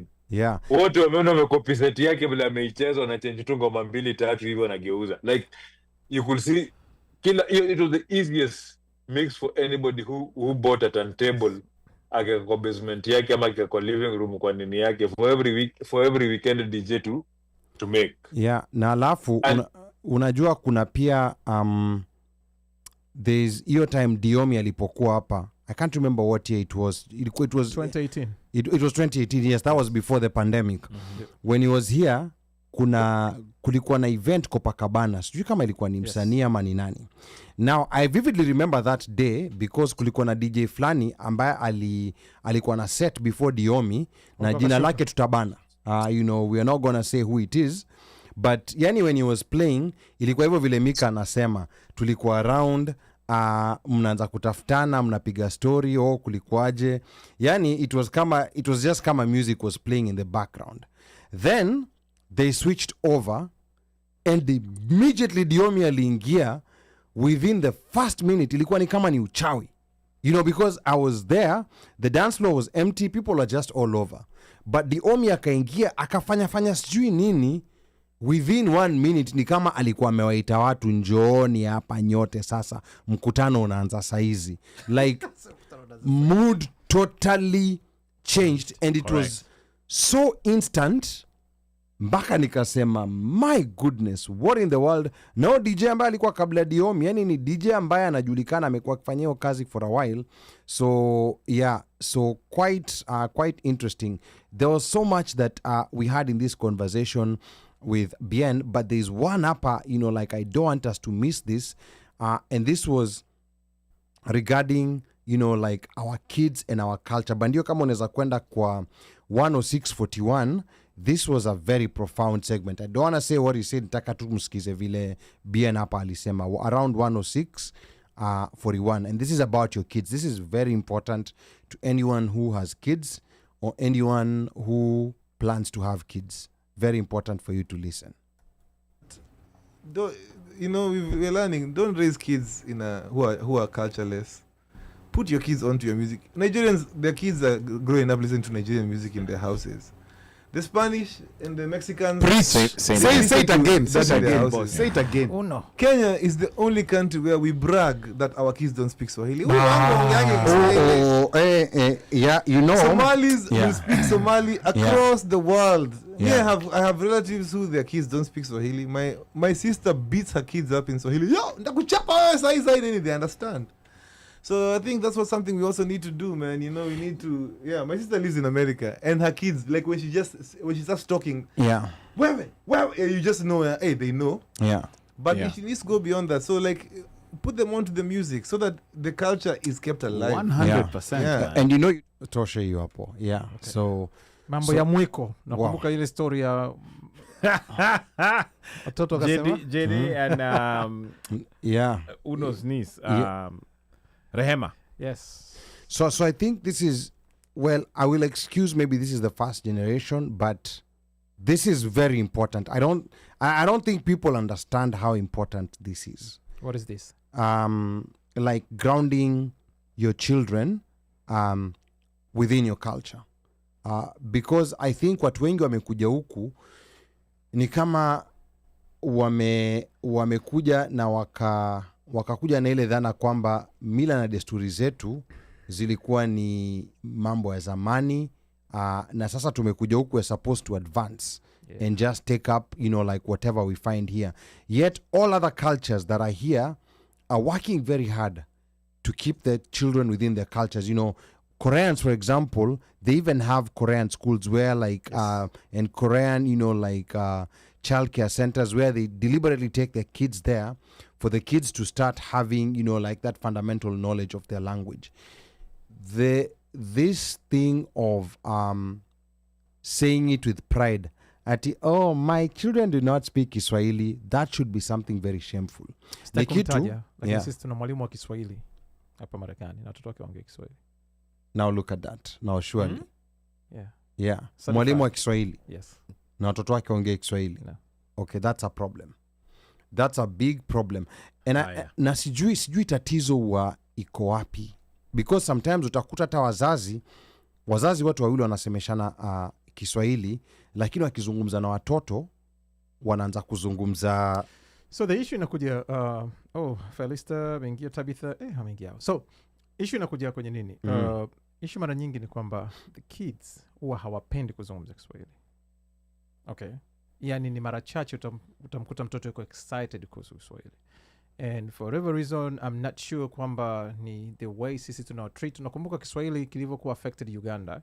Watu waki-attach Kiswahili na military na polisi. Okay, na Idi Amin na mambo kama hayo. Na ni ukweli kwamba wazazi, hasa wazazi katika jamii inayotoka, muda ambao watazungumza Kiswahili kwa ufasaha atakuwa na kugombeza. Okay? Mara chache utakuta mzazi anamwaga mwanae kwamba nakupenda, hiyo itakuwa ni I love you. Wakati wa kupiga sasa wewe. Umenielewa? So inafikia stage ambayo hii ni lugha ya mateso, ni lugha ya punishment. Na watoto huwa hawaongei sana. Inapokwenda kwenye cultural day, kwenye international days, wakamaster kufanya kitu kama vile, unasikia wako proud na utasikia kwa rafiki zao wanajivunia na watasema mimi baba yangu ananiongelesha Kiswahili, my dad speaks ila hawatakwambia wewe. So nachojaribu kusema ni nini?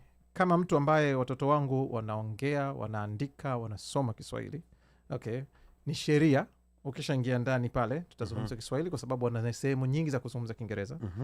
Na one thing nilikuja nikajifunza ni kwamba mwalimu wao alinipigia simu kuniuliza kama ni kweli wale watoto wanaongea lugha nyingine nje ya Kiingereza. Na nilipomuuliza kwa nini, akasema kwamba wamesema kwamba wana second language ambayo wanaizungumza, lakini haja pick up hiyo kutokana na accent yao. Kwa hiyo wakizungumza Kiingereza, wanazungumza Kiingereza safi, licha ya kwamba tukiwa nyumbani tunaongea Kiswahili. Tukienda kwenye nyumba yote, nyinyi mnafahamu wakiingia hapa wanasalimia, lazima wazungumze Kiswahili. As long as umekutana na mtu yote anayeongea Kiswahili utaongea Kiswahili. Lakini haijaondoa anything kuhusu lugha ya Kiingereza. Kabisa. And if anything sasa hivi kafikia stage wakawa wanapotafuta watoto wanazungumza Kiswahili, wanatafuta wao. So baadaye wanapoanza kukua, wanapoanza kuunderstand, wanakuwa so proud na kile walichonacho, sometime na mzazi wako, lakini hawatokuambia kwa sababu muda wote walikuwa wana act kama vile ni lugha ya mateso. Kwa hiyo ukisubiri watoto wakusifia kwamba asante baba unatufundisha Kiswahili, asante mama unatufundisha Kiswahili, you will never see that. Wewe endelea kuwafundisha because it's the right thing to do. Kuna opportunities nyingi ambazo ziko pale, challenges zitakuja, lakini wanakuambia wanapokuwa na wenzao, they praise you for that. Absolutely. Na unajua, I always tell parents, because people ask how does this work, the early age from 0 to 7 years unaweza kujifunza lugha 7 by the way. Angalia sasa, na hapo you're in full control. We have a family member in Ujerumani, yeye ni Mkenya, mke wake ni Mjerumani, na watoto wanazungumza Kijerumani, Kiswahili na Kiingereza. They speak all the 3 languages. Yeah, because hata nilikuwa namuuliza unamfahamu, na kwanza in fact anakuja. Yes. Anakuja US. Nikamuuliza nini? Huyu anahitaji hata midweek show. Yes, na nikamuuliza ni vipi yani lugha 3 mtoto kaweza kumfunza, ndo akaanza kusema yeye anazungumza na mtoto wake kwa Kiswahili, mamake anazungumza na mtoto wake kwa Kijerumani. Na mtoto anajua, and you see the thing is wana switch wanajua, na ukianza kumfunza mtoto kutoka akiwa mdogo anajua nikizungumza na wewe ni Kiswahili, lakini angalia Spanish man, Chinese, ndo hivyo. Lakini I think sasa kidogo wazungumzaji wa Kiswahili wameanza kutafakari kidogo. Bado hatujafika pale ambapo tunavyofaa kuwa, lakini wameanza kidogo. Na unajua hii tatizo pia mimi nilikuwa naona ni Kenya peke yake, but nimeona pia imeanza kupenya katika like katika Tanzanian community. Kuna watu sio hapa. Kuna watu wako Tanzania wanatoa wazungumzi Kiswahili. Oh my goodness. Hata Kenya kuna watu wengi total disaster. Sasa Kenya at least kwamba lugha rasmi ni kama Kiingereza. Mimi nazungumzia kuna mtu yuko Dar es Salaam na mtoto wake akitoka kwenye gari anaenda international school, akitoka kule anarudi hapa na hazungumzi. Total disaster. Lakini total disaster. Anyway, kuna watu wamezungumzia kuhusiana na hilo. Slay anasema I mix Swahili, Luo, and English, and my kids are picking a little of everything. Right now, you can talk to my daughter in Swahili. She will tell you exactly what you said. Hey, hakuna mambo ya mwiko. Sheke akasema, that's so good. Lauren akasema, so true. Culture ni muhimu. It's heartbreaking to see kids say, I don't speak Swahili because my parents didn't teach me. Well, but some wanajaribu. My kids nafikiri ni pedestrian. Pia mpelekange watoto Kenya. Would tell me to tell them other language, and when they go to school, they will learn English. So some do encourage teaching their children, teaching the other languages. It's also as a result of not knowing how to navigate to the school system here. And sometimes navigate experience in the school for the kids that are termed as English as a second language. Check it. Yeah, I know. Na hiyo ni challenge hiyo hapo. However, whenever you go to school, and this is the hack, whenever you go to school, just tell them that English is the first language of your child. Because hata nikwambie, it is. Interestingly enough, mtoto wako even before ende skuli, kama unamzungumzisha Kiswahili peke yake nyumbani, bado atajua Kiingereza kuliko Kiswahili. Bado atajua Kiingereza. Yes. Yeah, because of content, YouTube, kama anaenda daycare, Kiingereza tu atajua. Yeah. So ndo hapo sasa. Hawezi kawa hapa alafu Kiingereza ikawa second language. Yeah. So this was also another profound moment from Bien's interview, kitu ambao siku expect. I know there's so much more na sijui kama I don't even know whether we have time to cover it. Let's do one more clip bandio before we call it a night. And hiyo hapo uno bado yupo sababu ndio tutasema wahenga. Yes, because hiyo about where our sounds are rooted. Hiyo ni 1 hour 0017. Bado niko. Yeah. Okay. 1 hour 17 about our sound and our music and where it's rooted from. Yeah. Tunarudi kwenye rumba eh? Yes, so hapo 1 hour and 17 seconds. Let's hear what he had to say. Our sound wasn't rooted in our culture. Our sound was rooted in American culture. Our sound was rooted in Jamaican culture. Yeah. Our sound was rooted in UK culture. But now there's a resurgence of people loving their own music, their own culture. There's festivals like Ngemi Festival, which is a pure Kikuyu festival. And it has like 10,000 people plus. It's massive. Wow. Kosto Juang selling out. Luya Festival selling out. There's a whole thing. And it's not taking us back to our tribal cocoons. What's happening is that our music is now being made. Like the biggest song in the world is Mwaki. Yes. Imagine, that's a Kikuyu song. So like, it's taking us back to our culture. And I think when we start making music from our culture going out, we are going to see a change even in our audience. Because now we become more interesting. And when we're touring with Sauti Sol in Europe, we had already crossed over, man. I was seeing like maybe 30% Kenyans in the audience. Wazungu wameja. The crossover was happening. Okay. So that's going to happen here as well. Okay. And I think what the artists need to do is also show intention. Okay. So for example, Kodong needs to already be working on a P1 visa to come perform in America. But also our diaspora, thank you for the ones who have bought tickets. Show out for us. Okay. There. He said it. Our music is not rooted in our culture. It's rooted in American and Jamaican culture. So I think, and this is one of those things that also Jojo Kilimanjaro was talking about when we interviewed him earlier in the year. OmoshFaya. What's your reaction to that before we call it a day? He has a point. And we've seen it with artists over time, right? We had, I think, if you compare when you left Kenya and then you came into America, that how, Kenyan music was banging and then it died Then it just died. It died. It's not like it stopped. Yeah, it did not. I don't do die. Kenyan. I don't do Kenyan. Yeah. It was dead. Dead. Complete. And Baba generation. and it's so sad. It is so sad to the point where we made it our own conscious effort to say we are playing KE first. Worst case scenario, East Africa. Yes. But hatusongi past that. Yep. And we have stuck with that for how many years? For so many years. Yeah. For so many years. We even lost count. We do not play music that is not outside East Africa. Let me just put it that way. And if you hear us play it, it's going to be like, hey, maybe it's a special occasion. Hey, it had to be. Maybe that artist was in the studio. I don't know. Whoever that musician was. Yeah. But we have made a conscious effort to say that this is the platform we have. We will push and and people will get it.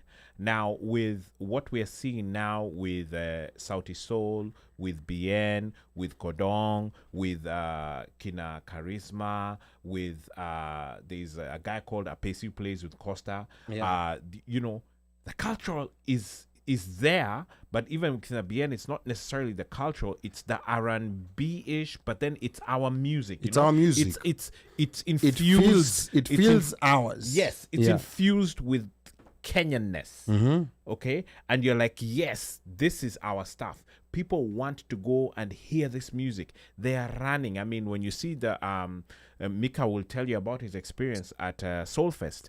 It out of here. And acha nikwambie kitu moja akisema culture. Unajua culture imaanishi tu pia ati lazima pia ushago tu. Unajua mbona Abanton na Gengeton zilishika? Sheng is a culture. We've grown up with Sheng. Hiyo ni culture yetu ya Kenya. That's the Nairobi culture. That's the thing. Like it's iko, unaona ni kama bongo flavor, right? Correct. Bongo flavor ni culture yao. Si Uswahili, lakini hiyo ndo Sheng yao, si ndio? So it's the same na sisi sasa. The reason why unapata ukisikia Abanton una relate to it, ama ukisikia Genge una relate to it, because like inakubamba ukisikia kumbe Sheng inaweza kuwa kachi hivi. So ilitaka kuwa a point whereby na siko ubaya wanamka wasanii wa Kenya kitambo kina Zanaziki walikuwa jaribu they try to sound so American. Right?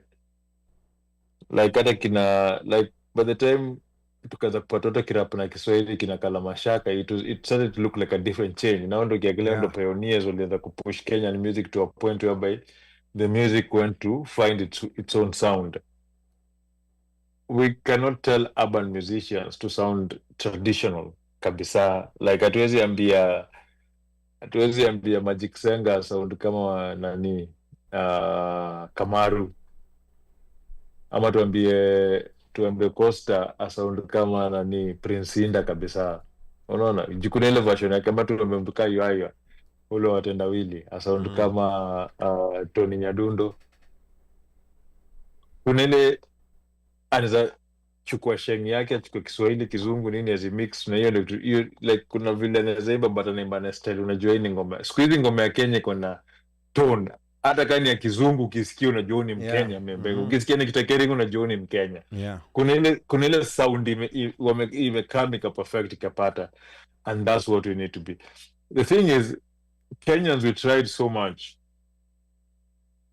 to break out with a sound that is copying different people. Tulijaribu kuimba kwa Nigeria, tulijaribu kuimba kwa South Africa, tulijaribu ilikataa, but tukisound kama sisi ngoma zetu ni poa. Correct. That's the last. Yeah. So Bandio. Yes. Wahenga wanaelezaje? Yuko Muhenga mwenyewe. Ahenge. Yupo. Muhenga henge. Wahenga walinena kilicho na mwanzo hakina budi kuwa na mwisho. Meli imetia nanga. We are about to wrap this puppy up. Mika hapo palioko amezigeukiza mambo ya kurap.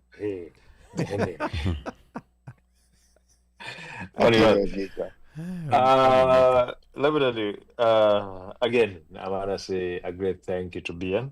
Thank you for taking time and visiting us here in our studio and gracing us with your presence and engaging us in such a candid conversation. I want to say thank you to the people who helped make it happen. Yes. Everybody. And I also want to say thank you for such an amazing and a wonderful show. And thank you for the people of the DMV for coming out. Man, that was a party. That was a good hanye on a Wednesday. Like a dunda tu kasande nikalitokea tu. Like, and the funny thing is, mimi nakwambia nilienjoy hiyo bash sober. Kupata muda wa kunywa. Utakwaje under the influence? Labda nini under the influence of a few herbs, but hazikukuwa mingi pia vile tunasema no. Like literally like I said that una road dog concert no enjoy. It was a very nice concert. It was nice. Like I enjoyed that concert. We all had a good time. We had a good time being around each other, and this we were like, oh wow, we were just like nilikatika. Hey, mzee nilikatika hapa. Hey. Hata nilipitisha steps zangu zenye nafaa kufikisha hiyo siku. Ya kukatika tu. It was a very amazing concert.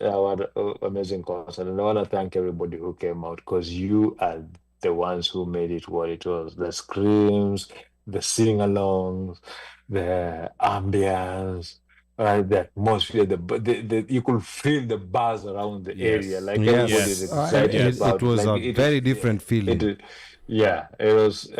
Thank you everybody for coming out. You started out that tour in an amazing pace, and I want to tell the cities that are preceding it, keep it up. Like, we want you, tunataka tukiona videos za Boston, tusikie Boston mlijibamba kushinda vile sisi tulijibamba. Tena kitoka Boston akienda place ingine, akienda ATL, tusikie ATL alijibamba kushinda Boston na DC walijibamba. Like, basically, each city needs to be upstaging the next city. Yes. Raising the bar. Yes. Waherini. Aya, asante sana. Asante sana Micah, DJ OmoshFaya. Man, it was an awesome night. It's been an awesome week. We hung out. I think that even Micah got tired of hanging with us. He hung with us for how many days in a row? Yeah. We haven't hung like that in a long time. But all in all, it was really, really good. Thank you to our audience, to the Kenyans who have supported BN and continue to support BN. And let's keep this trend for our Kenyan artists when they come through. Let's just, keep it. And I would also put a challenge on the Kenyan artists. When you come, don't let these promoters curate for you something that is substandard. Let it be something that is worth it. And people will actually pay the money because it's not like the tickets were cheap. Guys paid. Yeah. People paid. People will pay for value anytime. So it's not that it can't be done. It is doable. And again, it's a challenge out there to, those who are pushing shows, promoting the artists when they are coming. The bar has been set. Go back, watch the videos, whatever things that the guys are posting, and you'll see for yourselves. And I think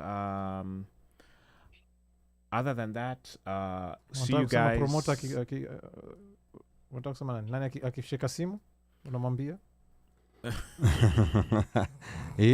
hiyo hapo Moshi itabidi rehearse mara kama 55. Naona alikuwa anataka kusema operator akishika simu. No, Mujuku akisema yeye si Masai, you will not get anything.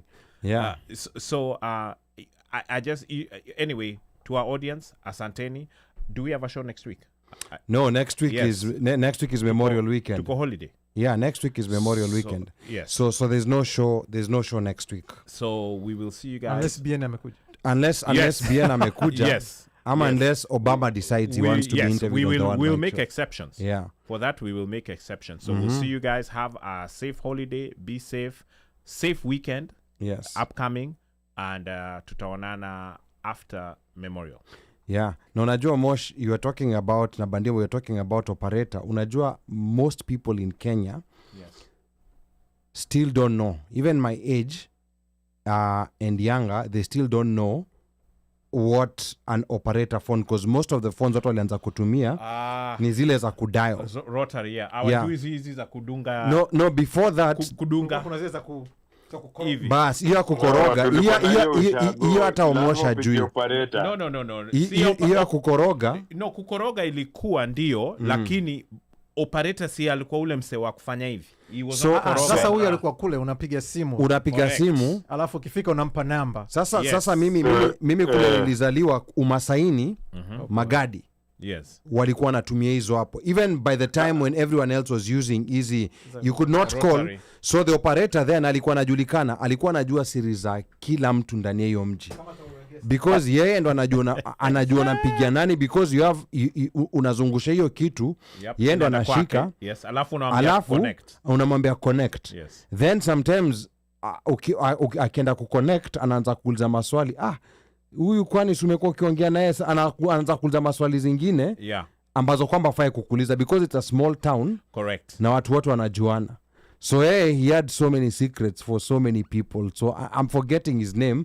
Alikuwa anajulikana, alikuwa na siri za kila mtu, because that's the only way. Bado yu high? I don't know. Ndauliza kama bado yuko high. Yeah. Ilikuwa ngumu kama unamdate mtoto wa operator. Yeah. Yes. Ndo hivyo sasa. Bandio hapa ni kama kuna kitu anajua. No, Bandio ni candidate mtoto operator. And he used to go around the operator to make the call. Yes.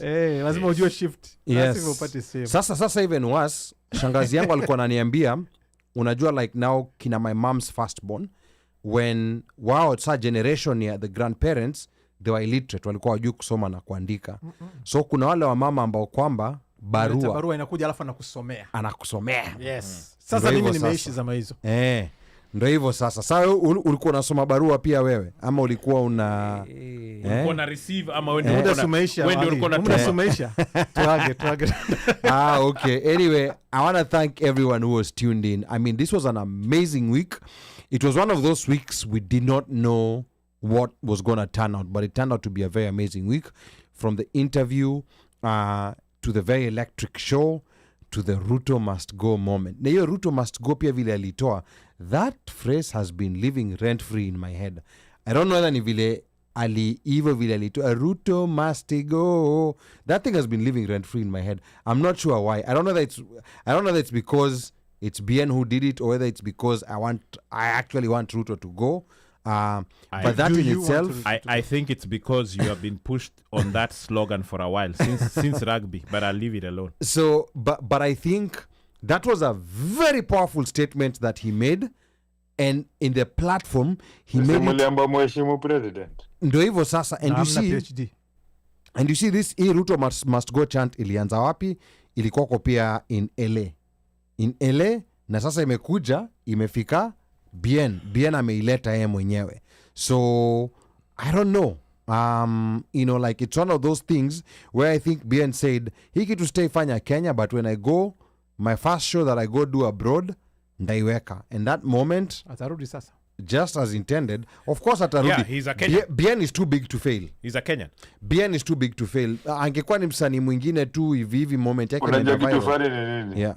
Hata huyo Kasongo mwenyewe ananga naoma na hiyo RUTO must go. No. Ni watu wake Ni watu wake ndo wako na issue na hiyo RUTO must go. Na ni kitu ambayo itaendelea. Sasa sijui kama Tanzania tuto infect mwanze yenu ama itakuwaje. Bwana ni watoto wa mama. Watoto wa mama. Yeah. But anyway, thank you to everyone. Thank you to everyone who was tuned in. Let us know who you want to come on the lineup. We have some very interesting guests lined up. Big surprise. We're not going to tell you who it is. We still need to make confirmations. But we want you to tune in. Na kwa yote ambaye anataka kunipigia simu, nambari yangu bado ni ile 1-800 mteule. Na operator akishika simu, kwa vile sasa mnajua operator kazi yake ni gani, muulize operator, mwambie unataka kusema na mjukuu. Na akikuuliza ni mjukuu yupi, mkumbushe ni mjukuu yule wa Masai. Because I'm Kenyan by blood, American by design, Masai by choice. Sichagui, sikagui, na sibagui. Kwaherini. Alright, shukran sana. Kwa wote ambao umetune in, asante. Tuko hapa kwa ajili hiyo. Kitu pekee ambacho tunafanya sasa, nyinyi ndio sababu pekee ya sisi kuwa hapa. Uno, shukrani kwa kuniamini na kiti chako.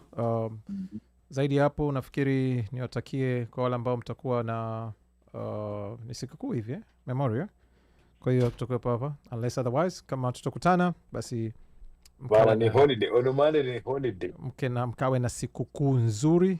Unajua hizi extended weekend hizi long weekend wakati mwingine zina shida yake. So be safe out there. Naitwa Mbelo Bandio, hadi wakati mwingine. Kwako Uno Mike.